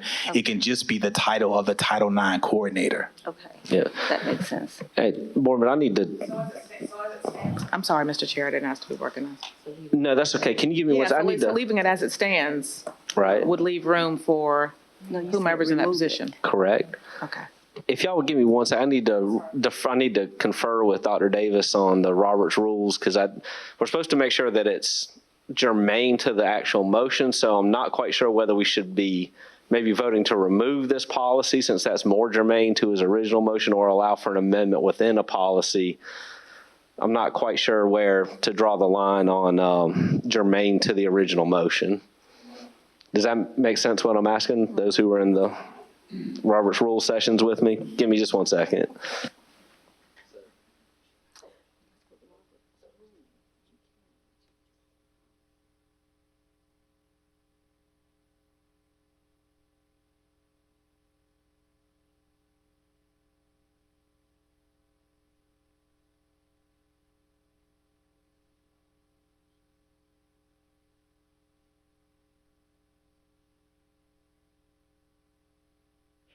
Okay, so I think I may have gotten this a little out of line, and I apologize. I'm still trying to put all this together. I think the right way to do it, and Ms. Agostini, I apologize to you, I think is to pull this, to make a motion to pull it because it's related to all the other motions. And if we vote to pull it, then we can come back to this as an individual policy outside of the first motion. And so I apologize for that. Does that make sense what I'm asking? It does. So if Okay, so then, Mr. Chair, I would make the motion to move policy JIAA and JICH. Okay. Do you have any other policies that you want to remove? No. No. Okay. So so your motion is to remove JIAA and JICH from the vote. Yes, please. Do I have a second? Mr. Chair. Yes, sir. Michelle. Just to make sure we are in order, if Mrs. Agostini can withdraw her motion to make that amendment to JIAA first, I think that's what we need to do before she actually. We can do that, or I thought I, as the chair, could not accept the motion if it wasn't germane. I seem to remember. You put it to a, and I know you made the apology, but you put it to That's a second. true, I did. Seconded, Okay. So it was on. So we can put it on record if Ms. Agostini, if you'll just do me the favor of withdrawing the previous motion that you had made. Mr. Chair, I'd like to amendment. withdraw my motion made for policy JIAA. I'm going to sleep well tonight. We're working on trying to do this the right way. It takes a little bit of work to get there. So, okay, so we withdrew that previous one, but the motion on the table now is to remove JIAA, JICH from the voting block, or from the policy block for individual vote. And did I get a second on that? I can't remember. No, can I get a second? Second. Second by Dr. Elkins Johnson. Is there any discussion on that motion? Mr. Chair? Yes, sir. I'd like to know why JICH is being requested to be pulled.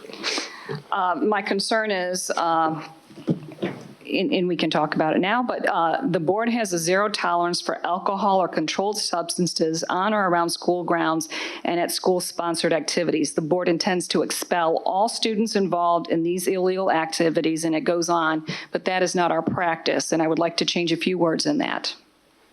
And if you would like to know, I would like to say the board prohibits alcohol or controlled substances, and goes on, and then the board may expel all students involved in these illegal activities, but that is why I want to include JICH. Okay, other questions or comments? Okay, with that, we will take the vote on that motion.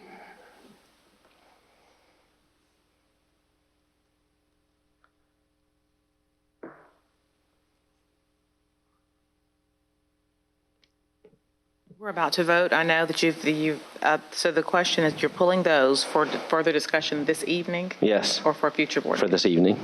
Okay.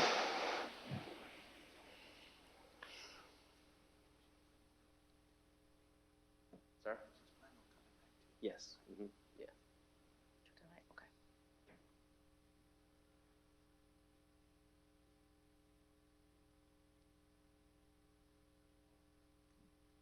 She's working.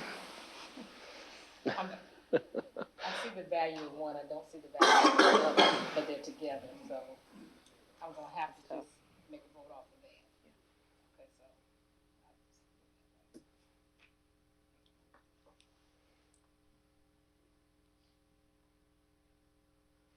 Motion passes 7-0. So that has now changed the original motion. So we are now voting on all policies that were in the original motion minus JAA and JICH. So with that amended original motion, is there any discussion, further discussion on the remaining policies? Okay, with that, we will take the vote.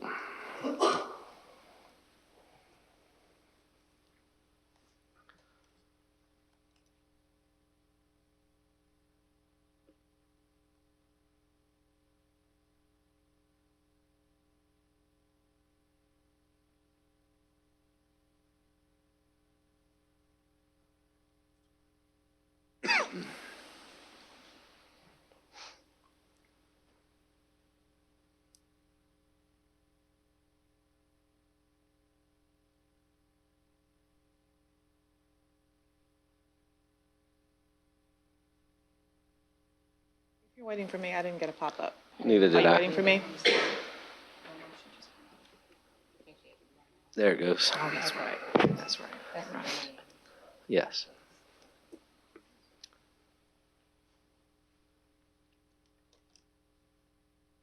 Are you looking at that eye chart?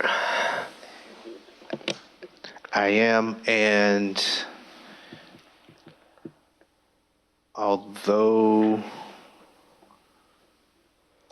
JICH is in this group, I do acknowledge that it has Actually, been so is JIAA, isn't right. it? But I do acknowledge that those have been removed.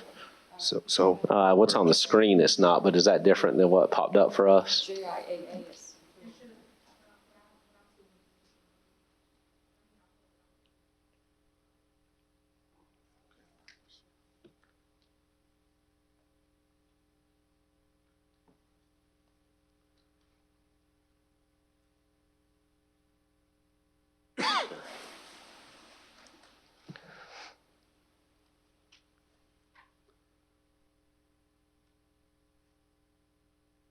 Okay, it looks like it's been removed in this one.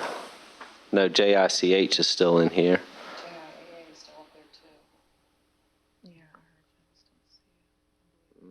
I don't see GIAA on my screen, but I do see GICH. Jay.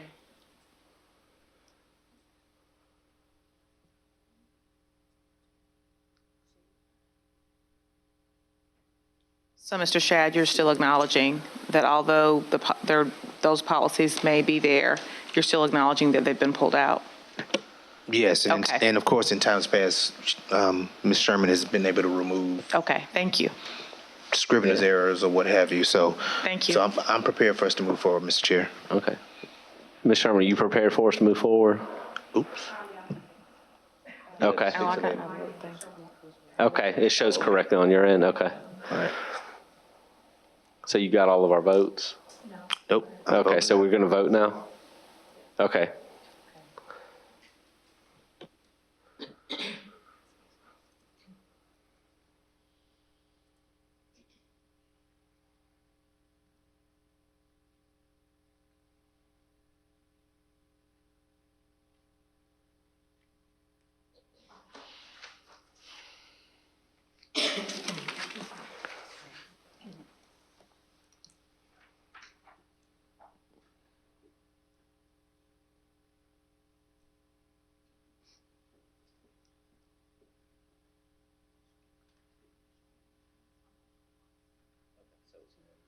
Okay, motion passes unanimous. All right, if I can now have another motion on one or both of the other policies that were removed.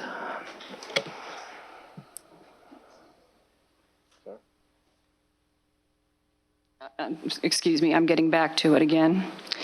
Okay, Mr. Chair, Ms. Agostini? I would like to make a motion for policy JIAA to strike in the second paragraph the words, insert the name, address, phone number of the designated coordinator.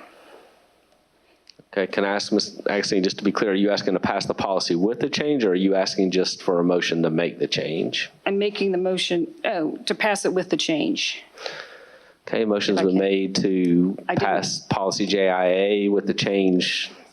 Well, insert the name, address, phone number of the designated coordinator, but also to insert Human Resources Director. No? Just strike.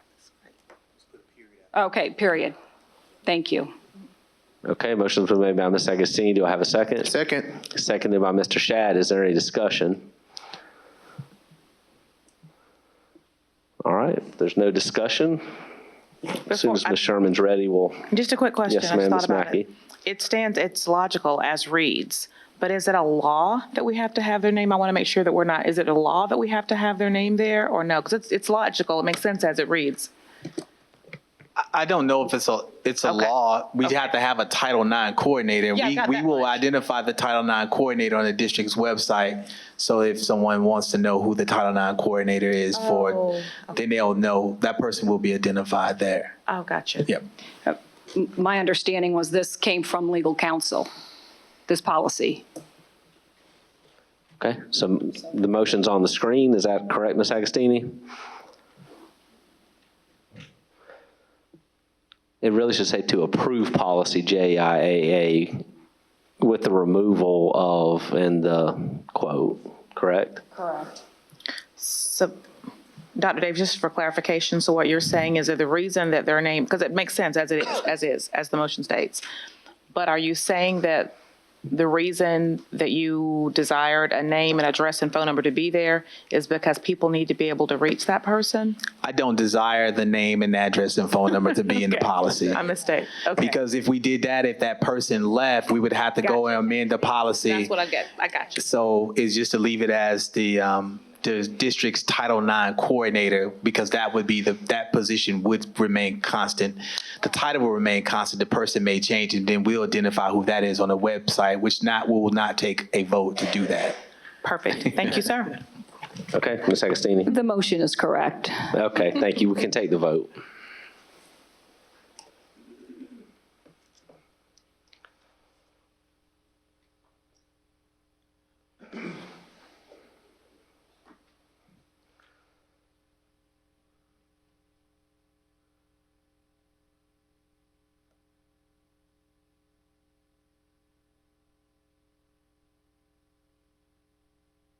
Is that Dr. Holmes? Dr. Cushman Parker? Do you just want to raise your hand and say aye or nay? Okay. That was an aye, correct? Yes. Motion passes 7-0. And if I can have another motion on the remaining policy.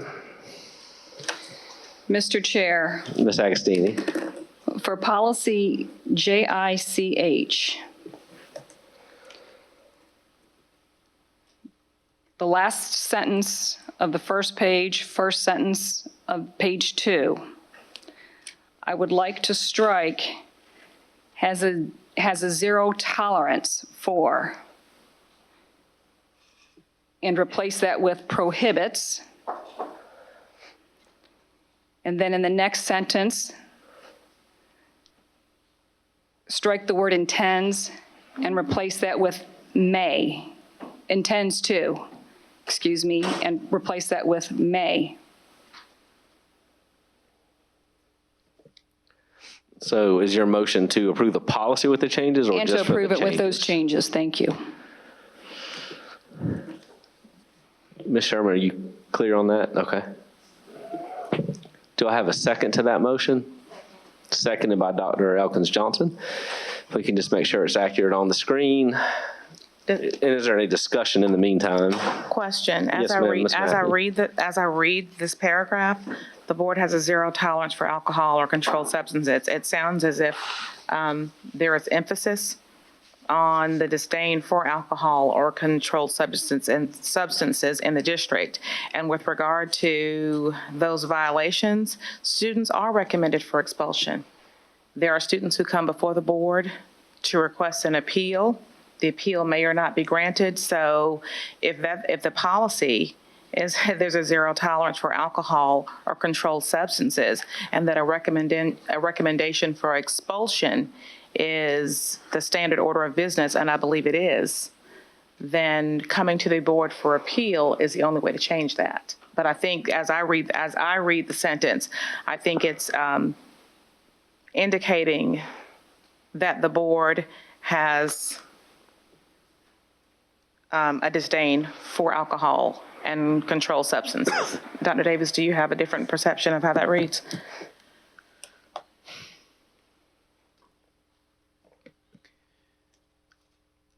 I believe in practice of what the board has demonstrated over the last several years. The board has made efforts to look at each individual case and to determine whether or not there are services that could be provided to students should he or she engage in controlled substances or have alcohol through our partnership with LRADAC and other alternative measures. The students can still or will still be recommended. The language states, though, that the board intends to expel, so it removes the predetermined position of the board to be more flexible, which is more in accordance with what the practices of the board has been over the last several years. Thank you, Dr. Davis. Okay, thank you. Is there other questions or comments? So I want to be clear on what Dr. Davis just said. So what you're saying, well, for me, zero tolerance means that we will not permit it. That's why I oppose the policy as written. He agreed with you.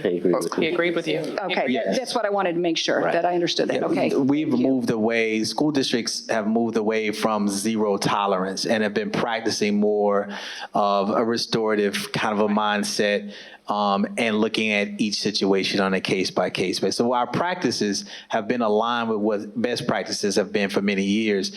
This policy hasn't really been reviewed, I think, since 2011. And so this is an opportunity for the board to align its policy with its current practices. Thank you. Yes. All right, other questions or comments? So, Mr. Chair, as I understand it, even though we've had this policy, and yes, we're obviously talking about restorative, and we know that some students have challenges in that area, and we look at it on a case-by-case basis, but it does appear that our practice, as we're calling it, is still in line with the board's position at some point when this came in, that there is a zero tolerance for alcohol and controlled substances being on school grounds and at school-sponsored activities. However, the next sentence says the board intends to expel, even though we look at it on a case-by-case basis, and so it's still a strong position of ours that we do have zero tolerance for any type of alcohol or controlled substance. But then when we come into there being an infraction by a student, then we'll look at all of the circumstances and then make a decision on that as it's recommended by the school. But it still sends the statement from the board's perspective that we want the school, if they find this situation, to always recommend expulsion. Always, because it's a criminal activity. It's a level 3 offense. Right. And so there are two separate entities that play that have some a dual or in concert in this activity. One will be the administrative side, and the administration has been consistent in sending the recommendations to the board for possession of alcohol and of controlled substance because it is a level 3 offense and is aligned with criminal activity. In the past, many years ago, that was an automatic expulsion. The board has transitioned to a more and now looks at those situations a little differently and tries to help students with services through LRADAC if they are pretty much users, I guess, of those so-called drugs or alcohol.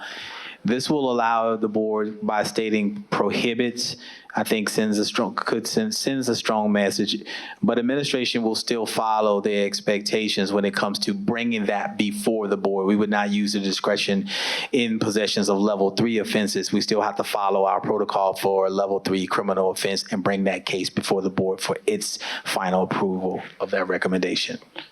So with the discussion, is there intent for a secondary motion to change or amend the primary motion? You have a question, Mr. Chair. okay. Ms. Mackey. With regard to this sentence, the last prepositional phrase, the last prepositional phrase says, under circumstances, if deemed appropriate, permanent. Under circumstances it deems appropriate, permanently expel students involved in drug and alcohol offenses, which says that not every student is going to be expelled. So the last prepositional phrase says to me that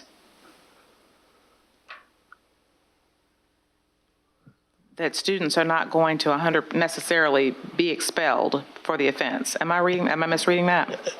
Mr. Chair. Ms. Shad. And this is just my opinion, but I'm looking at that last one, Mrs. Mackey, because there's really two kinds of expulsions. One is the expelling for the rest of the year. Right. Which is the first side that Mrs. Agostini is discussing. The second one, though, that may, under circumstances, we have the option to actually permanently expel the student, but permanently, that's forever. So if they're in the 9th grade, 5th grade, we're expelling them forever. Yes. But if that's the case, then that's where, if we deem it appropriate, we can absolutely do that. But in that first group, which we most usually end up having, as far as I've been on the board, I don't think we've ever permanently expelled a student. So that's that sort of the extreme situation. That I think that's where that prepositional phrase. Yeah, I've never been on the board where we permanently expelled a student, even for a weapons charge. Dr. Davis, you had a comment? No? Okay, so we have the motion on the table. Is there either further discussion or a secondary motion? If not, then we'll take the vote.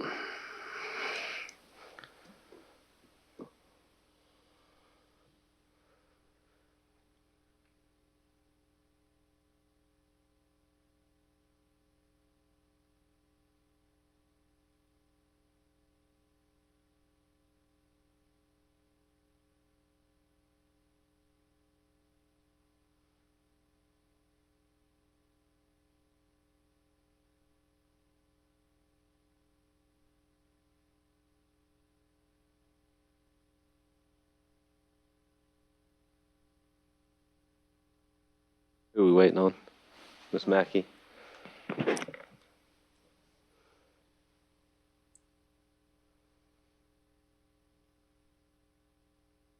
Motion passes 7-0.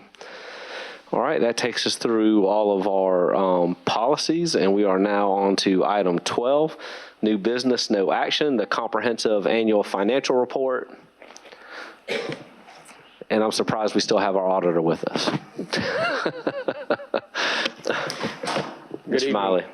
Good evening, members of the board. I have tonight, we are presenting the annual CAFR, the audit done every year, required by the State Department by law to have it done by December 1st of every year. We have with us tonight our lead accountant, Matthew Hodges, and he's with Burkett, and Burkett. I usually say a couple more Burketts because I think they're more in the firm. But one of the things I wanted to mention tonight is we begin this process at the closeout of the year. Some of the time we're done before the end of before December 1st. We've made that December 1st submission every year I've been here. A lot of the work's done in-house, and then the auditing firm comes in and does a lot of the work. We were a little bit behind the curve this year with the huge amount of closeout and new hires. And then we had a senior person leave, Penny Dennini left, who was very involved with the audit. And so I wanted to just mention that, one, without Shelley Allen's hard work, this would not have gotten done. But even then, when we gave the materials to the audit firm, they could have said, we can't get this done by December the 1st. You're late, and we just can't do this. I just wanted to make sure that y'all knew what we know is that Matthew and their firm did step up and saved us from having letters sent to y'all and letters sent to me and letters sent to Dr. Davis from the State Department of having our audit late. And he did a premier job. He and his team did a premier job and finished our audit on time. It was submitted December, the first working day after December 1st. So we did submit it on time. It's a clean audit. I won't steal any more of his thunder, but I did want to make sure that if it hadn't been for Matthew's hard work, we would not have made the December 1st deadline. Without Shelley's hard work, we wouldn't even gotten close. So I want to thank both of them. So with that, Matthew. Thank you very much. Members of the board, I very much appreciate your time this evening, and I am here to present the results of our audit. Just a brief introduction to our team. Our audit partner who approved the issuance of our reports is Larry Montague in our West Columbia office. I'm the audit manager on our team, and Zach Buchanan oversaw the performance of our procurement audit. To address our required audit communications, we did receive full cooperation from your team here at the district. The financial statements and note disclosures are fairly presented in accordance with generally accepted accounting principles. There were no unrecorded misstatements to the financial statements. And again, we did not encounter any significant difficulties in performing our audit. Just to let you know, there was a policy change in the financial statements in fiscal year 2019. The district converted the food service fund from the position of an enterprise fund to that of a special revenue fund. That accurately reflects the fact that the majority of the revenues that come in from food service are grant revenues, and therefore it more closely aligns with that of a special revenue fund. That result of that was that it increased the food service fund balance by $3.8 million in removing long-term assets and liabilities. And it decreased the beginning net position on the government-wide statements by $1.3 million. Looking forward, in fiscal year 2020, the district will adopt GASB statement number 84, again, to remain in compliance with accounting standards. That will change the rules for accounting for pupil activity funds. In the past, those have been treated as fiduciary funds, where the district is fiduciary for pupil activity funds. Those will be treated, we anticipate, as special revenue funds in nearly all cases. So again, that will be just looking forward for next year. That will be a change when you review the reports. For our audit, we followed generally accepted auditing standards, government auditing standards, as well as the requirements of the uniform guidance in performing our audits. We tested our transactions based on our knowledge of your district and policies, and we used our professional judgment in determining appropriate sample sizes to achieve reasonable but not absolute assurance, as we did not inspect 100% of transactions. That being said, we did not note any instances of noncompliance with district policies. Again, we have issued 4 clean opinions, the first being an unmodified or clean opinion on the financial statements themselves. Secondly, we did not identify any deficiencies in internal controls over financial reporting. Third, we issued a clean opinion in regards to compliance with major federal awards. And lastly, we issued a clean opinion in regards to your procurement policies and procedures. Richland 2 is in a good position due to the leadership of the district. You have received bond ratings reaffirmed during fiscal year 2019 from Moody's of AA1 and Standard & Poor's of AA. That's consistent with prior years. And the district, again, has received the certificates of excellence in financial reporting, which is a very rigorous process. Involves quite a lot of time by your district in ensuring that the financial statements are fairly presented. Those certificates have come from both ASBO and GFOA, and this is the 32nd consecutive year that your district has received those certificates. So you're certainly to be commended for that.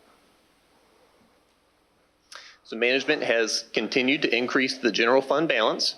This is the 15th year in a row that has happened. For fiscal year 2019, the general fund balance increased $16.9 million.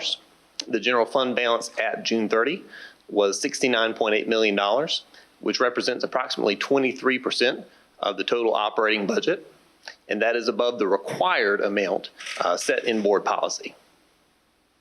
All right, so this time I'll be happy to answer any questions that you may have. Board members, questions or comments? Dr. Johnson. Just like to make a comment to Dr. Molly and Shelley and your team. Thank you for the work that you've done. It shows. So thank you so much for that. Well, thank you. It takes a team effort, and I have to get you, as Mr. Manning will support it. Y'all know who does all the work, and I don't try to hide that a bit, but I'm blessed with a good team, so thank you. Board members, other board members, questions or comments? Thank you for helping us get under the deadline there. We appreciate not getting letters. So Thank you very much. yeah, and thanks for hanging in there with us. Absolutely.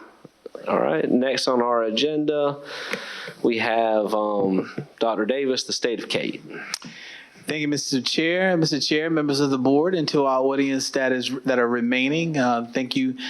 We have Ms. Mary Page Boyce, who is our Director for College and Career Readiness. She also oversees Cate, as well as AVID. So Ms. Mary Page Boyce will share with you the state of Cate for Richland School District 2. Good evening, Good evening. Chairman, members of the board, Dr. Davis. As my mother would say, I hope I still have on my face at this point in the night. And I have lost a few of my colleagues that I wanted to be able to share and introduce you all to as they have sort of trailed out through the night. But I'm going to share a lot of good news with you tonight. And so I do want to give credit where credit is due. And if you are one of my colleagues, if you could stand, because these are the people that carry on the hard work at the schools for me and for their students, most importantly. And they really do work hard to achieve the results that we can report tonight. So Thank y'all. So as some of my Cate colleagues who are on the board know, this will be the last year we can rhyme because Cate is now becoming CTE with Perkins 5. But for purposes of tonight, we're still going to do the state of Cate. And for members of our audience who are at home who don't know what Cate is, just briefly, really, Cate is all of us. Cate is every student and everyone who has a career. Cate really seeks to provide a career education for everybody. And we have, of course, Cate classes, but what I want to say tonight is that our Cate in Richland 2 is inclusive of all of our career services that we support students through career counseling, through work-based learning, through career services, and those things are just really important to the whole operation of Cate. We really work hard in Cate to make sure that every child has academic skills, technical skills, and what's really important and was sort of alluded to with the R2I2 edge, we really want students to leave here with a competitive edge so that they can do well for themselves and compete when they leave high school, whether they're going into a career, the military, or college. So, first thing I would like to do is to brag on all 5 of our high schools. As you can see there, all 5 of our high schools in Richland 2 met all federal requirements as required by Perkins in math, English language arts and reading, and the graduation rate. All 5 of our high schools had 100% graduation rate for Cate completers. It's high anyway because that's what Cate does for students. Cate it's a great dropout prevention program. It keeps kids in school. They are interested in their programs, and they will tell you, I come here, some of them will say, I come here for this class. And so we typically, as you can see in our state, we have a 98% graduation rate of Cate completers, but in our district we have 100%. Again, those folks out there. Great job. We have seen a tremendous growth in credentials over the last 3 years. We had, just to kind of show you the growth, in 2016, we had 160 credentials in our district. This year, we had students earn 1,031 credentials. These are actual industry-recognized credentials that are also recognized by the Education Oversight Committee as credentials and awards that make a student college and career ready. Mayor Page. Yes. Just want you to pause right there. Okay. Back that up. Gotcha. I want that to sit in right there. Yeah. I want that to sit in, and in 3 years, from 160 to 1,031, that should not go unnoticed by anyone about what we're doing here in Cte. And again, congratulations to all those people and those of you who are here making sure that that number has jumped that much in our school district in just 3 years. So again, thank you all for that. Thank you, Dr. Davis. Those people sitting back there took that chart of the credentials, and they found a way for every child. And that was really meaningful work last year on the part of our colleagues here. Dr. Molly or Shelley, what % increase is that?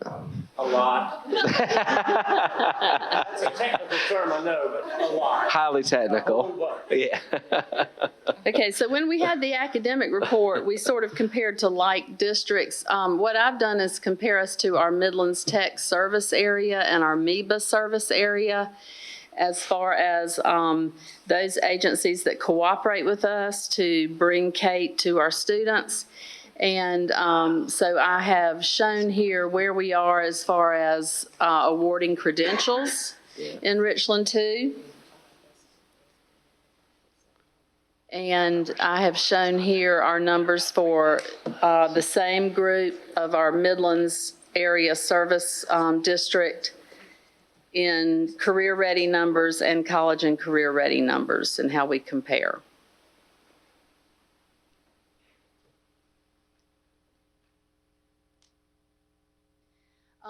I want to say we are continually working on dual credit. As you all know, that is one of the ways that a student can be determined college and career ready. We have engineering 101 and 201 offered in partnership with Claflin University. We have computer science being offered by the University of South Carolina Sumter. And of course, we have teacher cadet being offered by the University of South Carolina and the Citadel. We have current articulations and partnerships with Midlands Tech in the Cte areas. Welding, for example, I know that is always of interest, and it is a particular class and program that we do not have here in Richland 2. However, last year we were able to work with Midlands Tech to offer any Richland 2 graduate who wanted to go into welding at Midlands Tech a free opportunity to do that. They came here in the spring and made that opportunity available to graduating seniors. Not to jump ahead of myself, but at the bottom, as of yesterday, I am happy to report to y'all that we are knee-deep in an agreement with Midlands Tech to offer spots in their welding program at either the airport campus or their Fairfield campus, whichever is closer for a child to get to. So in the future, starting next year, we may have students who can actually go to welding at those sites. We have partnered with Midlands Tech to bring an EMT program for our students starting in January. We will be able to offer 12 graduating seniors an EMT course that will be free of charge again for them, and will be taught through Midlands Technical College, but here at Westwood High School for our students around the district. We have done this numerous summers, but we bring them in. We have IT at every high school, and I do want to bring your attention to the fact that I did provide a report for y'all which showed the programs at every high school. But one of the IT areas that we don't have a lot in is like the hardware, the hardware of a computer. And so almost every summer we offer these A+ networking boot camps, and that at the end it's free of charge again. And at the end the student can sit for their Cte credentials and awards. Another ongoing conversation with Midlands Tech involves Mechatronics. Again, interest in the manufacturing opportunity. And I'm really excited to know, and maybe some of you don't know, I think it is very new news. They are actually moving their Mechatronics division from the airport campus to the Northeast campus and are going to work with us to offer our students spots in those classes as well, which I'm really excited about. We are the only school district in the Midlands who have currently 15 students working, taking dual credit at Midlands Tech. They say they come to school with us in the morning, then they leave at lunch, go to Midlands Tech, take classes, and then they go to work and get paid. We currently have 15 apprentices, and they are working at Prisma Health, LTC. LTC used to be Agape, so it's sort of like a medical facility for the elderly, and Nephron Pharmaceuticals. And our students at Nephron are doing one of two areas. They're either pharmaceutical tech students or they're in mechatronics, actually keeping up their equipment. So that is another way that we can offer mechatronics to our students. I will tell you that with some of the classes that we do not offer, like welding and mechatronics, we honestly try to double down our efforts to still offer those students a competitive edge by finding them internships, work-based learning, and just any opportunity like that outside of the school that we can find. And Mary Page, I want to highlight that they are paid apprenticeships. They are paid, yes, sir. It does say They are that out paid. there, and that we're the only district in the Midlands. We are the only district in the Midlands. We are modeled on the Charleston apprenticeship model and hope to, of course, keep growing. We just scheduled our January information nights to take in our third group of apprentices. Outside of the Midlands Technical Partnership, we also have 10 registered youth apprentices, 7 at Constantia Flexibles, and 3 at Ram Clutches. I don't know if y'all know Brittany Singleton back here, but she jokes about she's going to cut a path from Westwood High School to Constantia, because I think they bump up against each other. And most of those 7 have come from Westwood.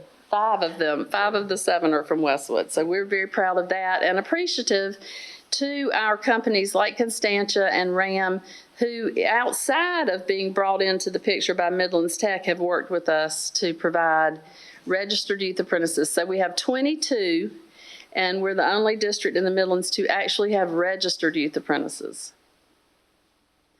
I want to talk about a couple of programs that are unique to Richland too.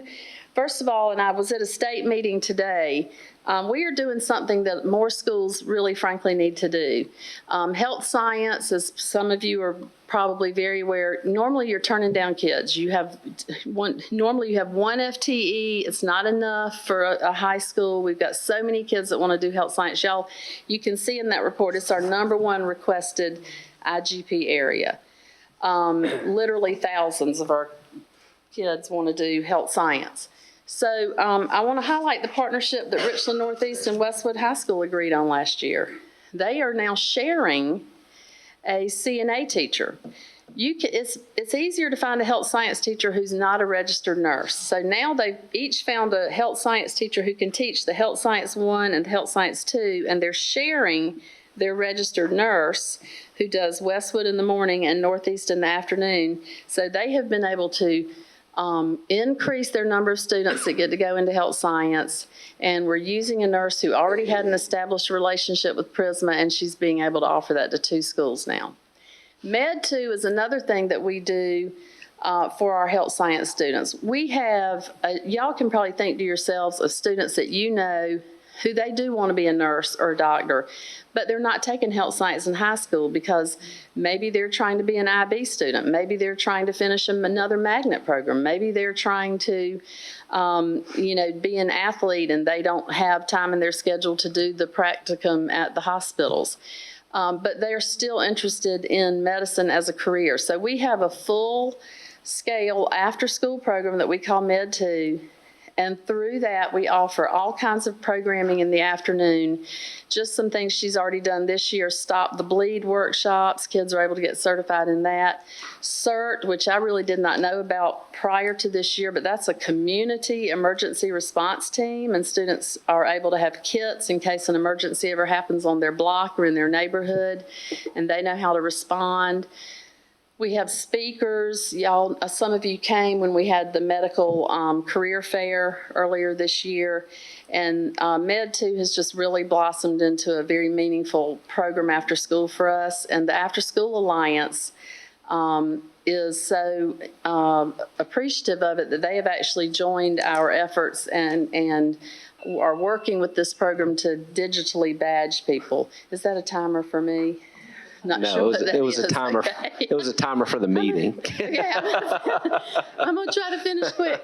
And then, and so Med2 is just something we're real proud of. And they're running the EMT program, the free one through Midlands Tech, by the way. The ACE Mentor program, we're the only district in the Midlands. This is a group of architects, construction firms, and engineering firms that come out here and run after school and summer programs. And they really are, you know, the people that built this building, LS3P, really sort of started this. And they send their architects and engineers out here to work with our students on meaningful projects. So as we plan for the future, and we do always plan for the future, not only us, but we encourage students to plan for their future. But when we plan for our future, we have to look at things like the labor market. What are the jobs in our area? What are the jobs in South Carolina? What are the jobs in the nation? You know, we serve a military population. A lot of our students move. We look at our IGP data, and again, I included that in your board report. And then we have to look at the logistical realities that we're presented with, like a student's age. For example, we've long wanted to do a phlebotomy, but you can't stick until you're 18. So it's, you know, that one is hard to do. Space. We need space if we want to open new programs, so that's always a challenge. Finding teachers. We've actually had to close programs because we could not find a teacher that can teach that program. I told y'all earlier, was at a State Department meeting today. I really have asked them for flexibility on that. You know, right now we have constraints such as an art teacher is not allowed to teach digital art, and we talked about that. I just don't buy it that a person is not capable of both the technical aspects and the aesthetics. So we really need cooperation with the state to work with some of that. And then cost of the programs, et cetera. So the links over there on the side, I'm not going to click because we're running kind of over. But I just want you to know, and I would love to share. I think I'm going to ask Ms. Sherman to email y'all that link. We are in the process of doing a comprehensive local needs assessments with our Midlands area. And we are trying to collect the opinions and the needs of all of the businesses in the whole Midland service area. The second link is just, I was going to show you how I do keep an eye on all kinds of reports, both state reports that DEW releases, national reports of where are the jobs.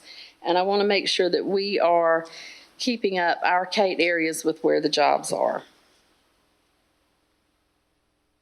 Next steps. We are involved this year in a Cte evaluation. We have hired the evaluator. She has already spent one day at Ridgeview High School. I will be meeting with her tomorrow at 7:30 a.m. at Richland Northeast High School. She's going to spend a day at every school, and frankly, a day with whoever she wants to, as she kind of evaluates our program and talks to people. And she will help us also decide, you know, where are we missing a program that we really need to have. We try to make data-informed decisions about new programs for students. Again, back to that IGP report. If you look at that when you have time, you will see that we have 865 students who are interested in law, public safety, and security. That's a gap right now that I can identify. We used to have a program. We lost it when we split high schools. And that's just something that our students are obviously very interested in. So we look at the data, our data, the outside data. And then, of course, we are always ongoing with professional development. I put at all of y'all's seats a book. It's called Answering Why. It's written by Mark Perna. And he has a system called the Career Tree. Could I get two of my models back there to hold up the tree? Just briefly, I'm not gonna take very much time. And by the way, this one is the traveling tree. It doesn't look good anymore, but every teacher has a nice, shiny, flat, not wrinkled tree for their classroom.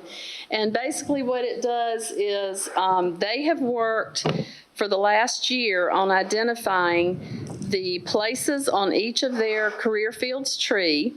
On the first part of the tree up from the trunk, you see jobs that are entry level, jobs that they can have right out of high school.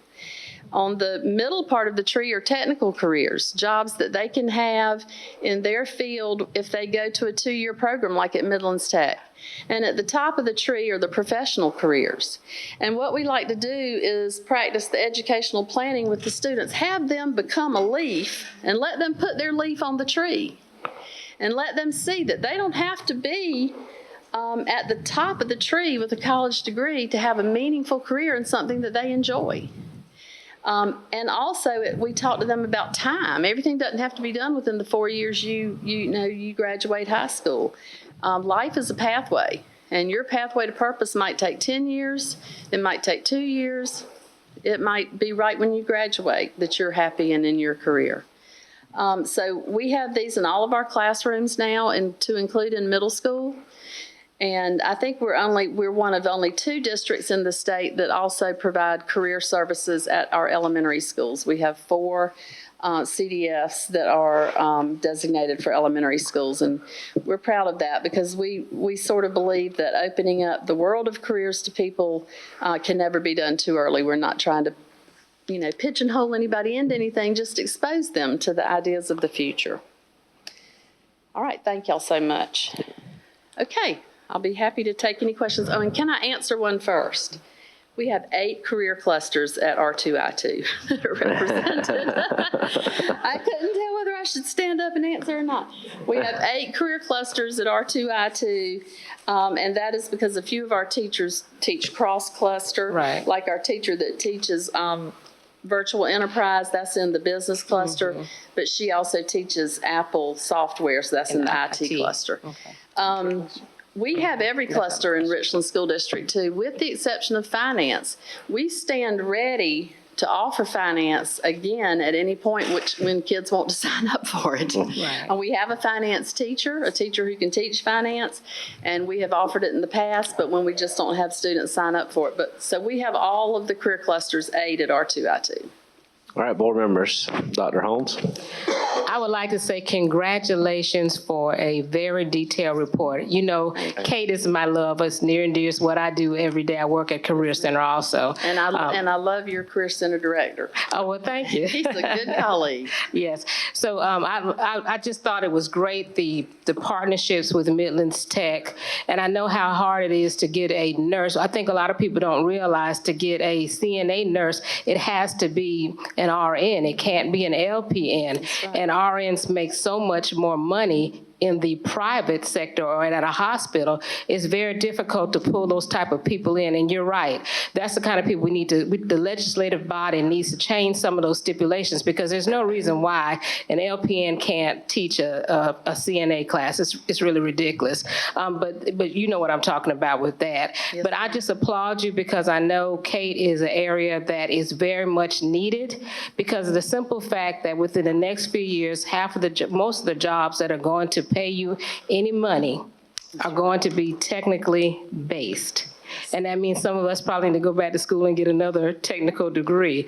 But that's the truth. I know we all want to have our children go to 4-year college, and there's nothing wrong with that. But if I have a daughter who has a lovely college degree from College of Charleston, And she was actually Student of the Year in College of Charleston in her program. We have a lovely chemistry degree hanging on the wall that did absolutely nothing for her, and a big bill that did absolutely nothing for my wallet.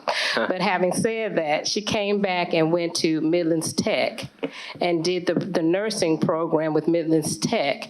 And she was Student of the Year, Nursing Student of the Year there also. And now she is a pediatric nurse, and now she's moved up to a charge nurse at the hospital, Children's Hospital, and she's only been doing that for about 2 years. So what I'm saying is that I know that there is a big need for career in tech.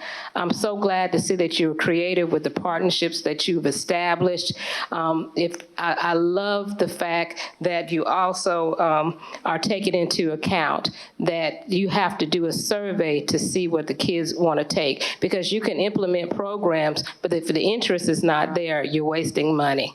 But having said that, I applaud you and thank you again for a very detailed report. Thank you so much. Thank you. Ms. Mackey, and then Dr. Elkins Johnson, and then Ms. Shad. Thank you, Mayor Page, for your presentation today and for taking the time with me privately to talk about and do some touring and ask some questions, you know, as I've had some going along. My mom is a Cte teacher still, and you're right, career and technology, it's all of us.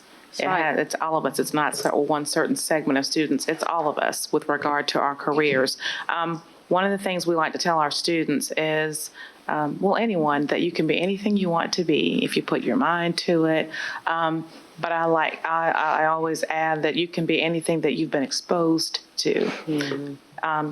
In that regard, I appreciate the mentoring programs. I appreciate them going through all of these opportunities for students to learn something new. There's more than, being a nurse or a doctor or lawyer. There are different types of things you can do in law. There's different types of things you can do with nursing. There are different types of things you can do. And just from the few R2I2 tours I've taken, I've learned that there are careers available that I didn't even know about. So the more our children are exposed, the more they are in a better position to be anything they want to be, that they've been exposed to and that struck a passion in them. And I also appreciate your providing the different offerings at the different schools. That's very helpful as people call us and ask us questions about, where you can partake in a certain program. I appreciate that as well. But thank you for your presentation. It's always evolving. Yes. There's always new to it, and that's how it should be. So I appreciate that. Yes, thank you so much. Yes, ma'am. And we do present all of our Cte programs at the Choice Night. The high schools always tell what Cte programs that they have.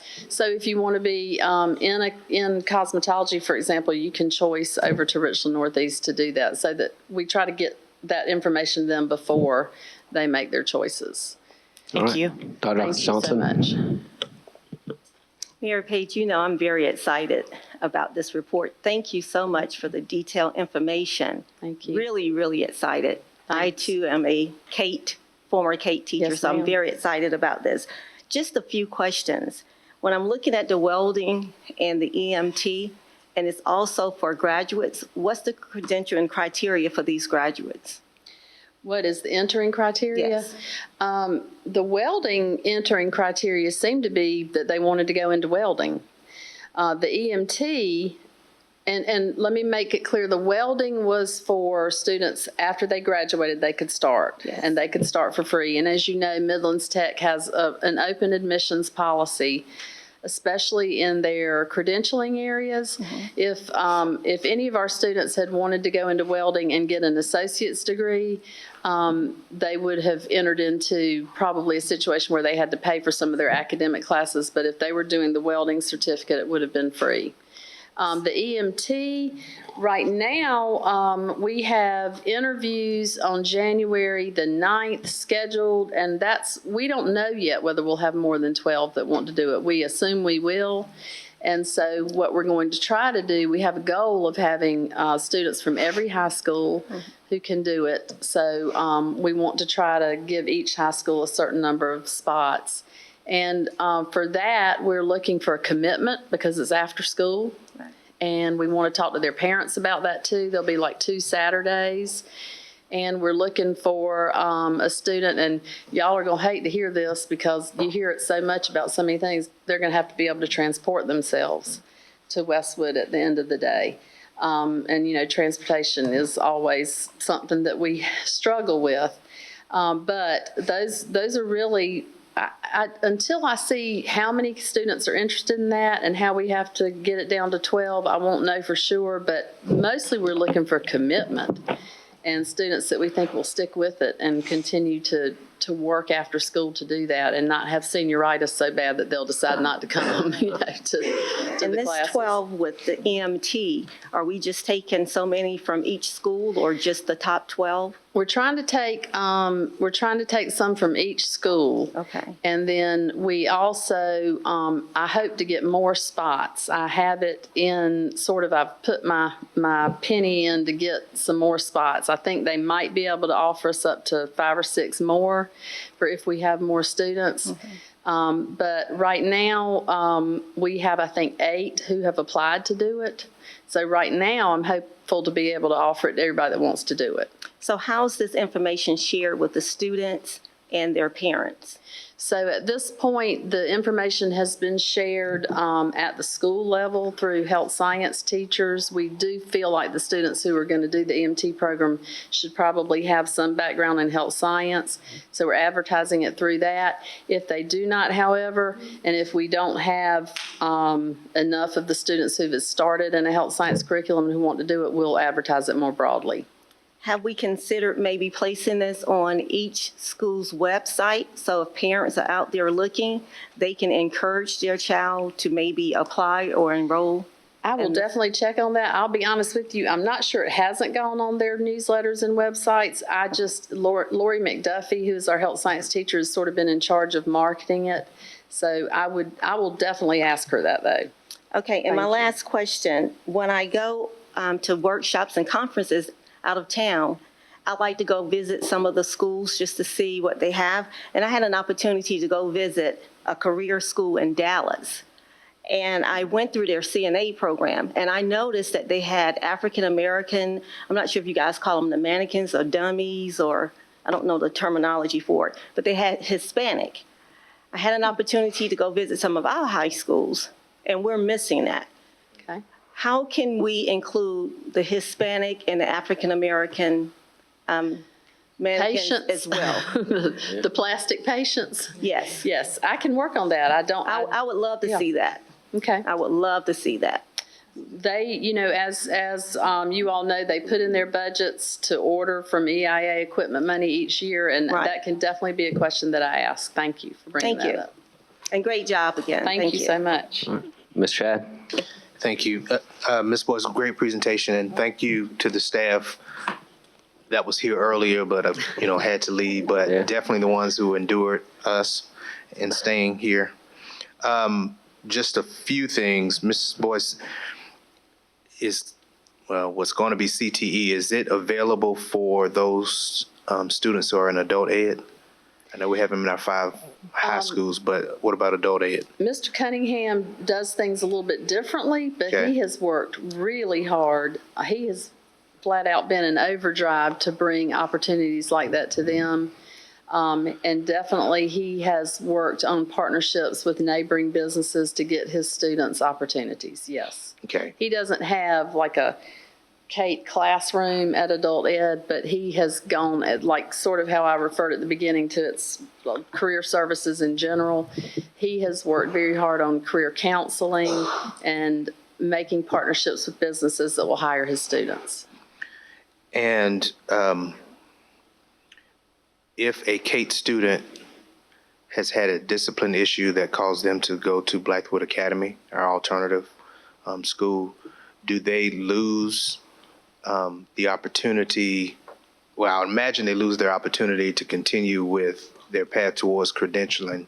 And if they end up going back to their home school, what happens? They start all over again, or they just lose that opportunity? And that we have business classes at Blythewood, and I would like to reiterate and tell you that just like the soft skills training, business skills are important, and in fact, some of them can be cross-completers using business classes in lots of fields. So we have business classes there for them.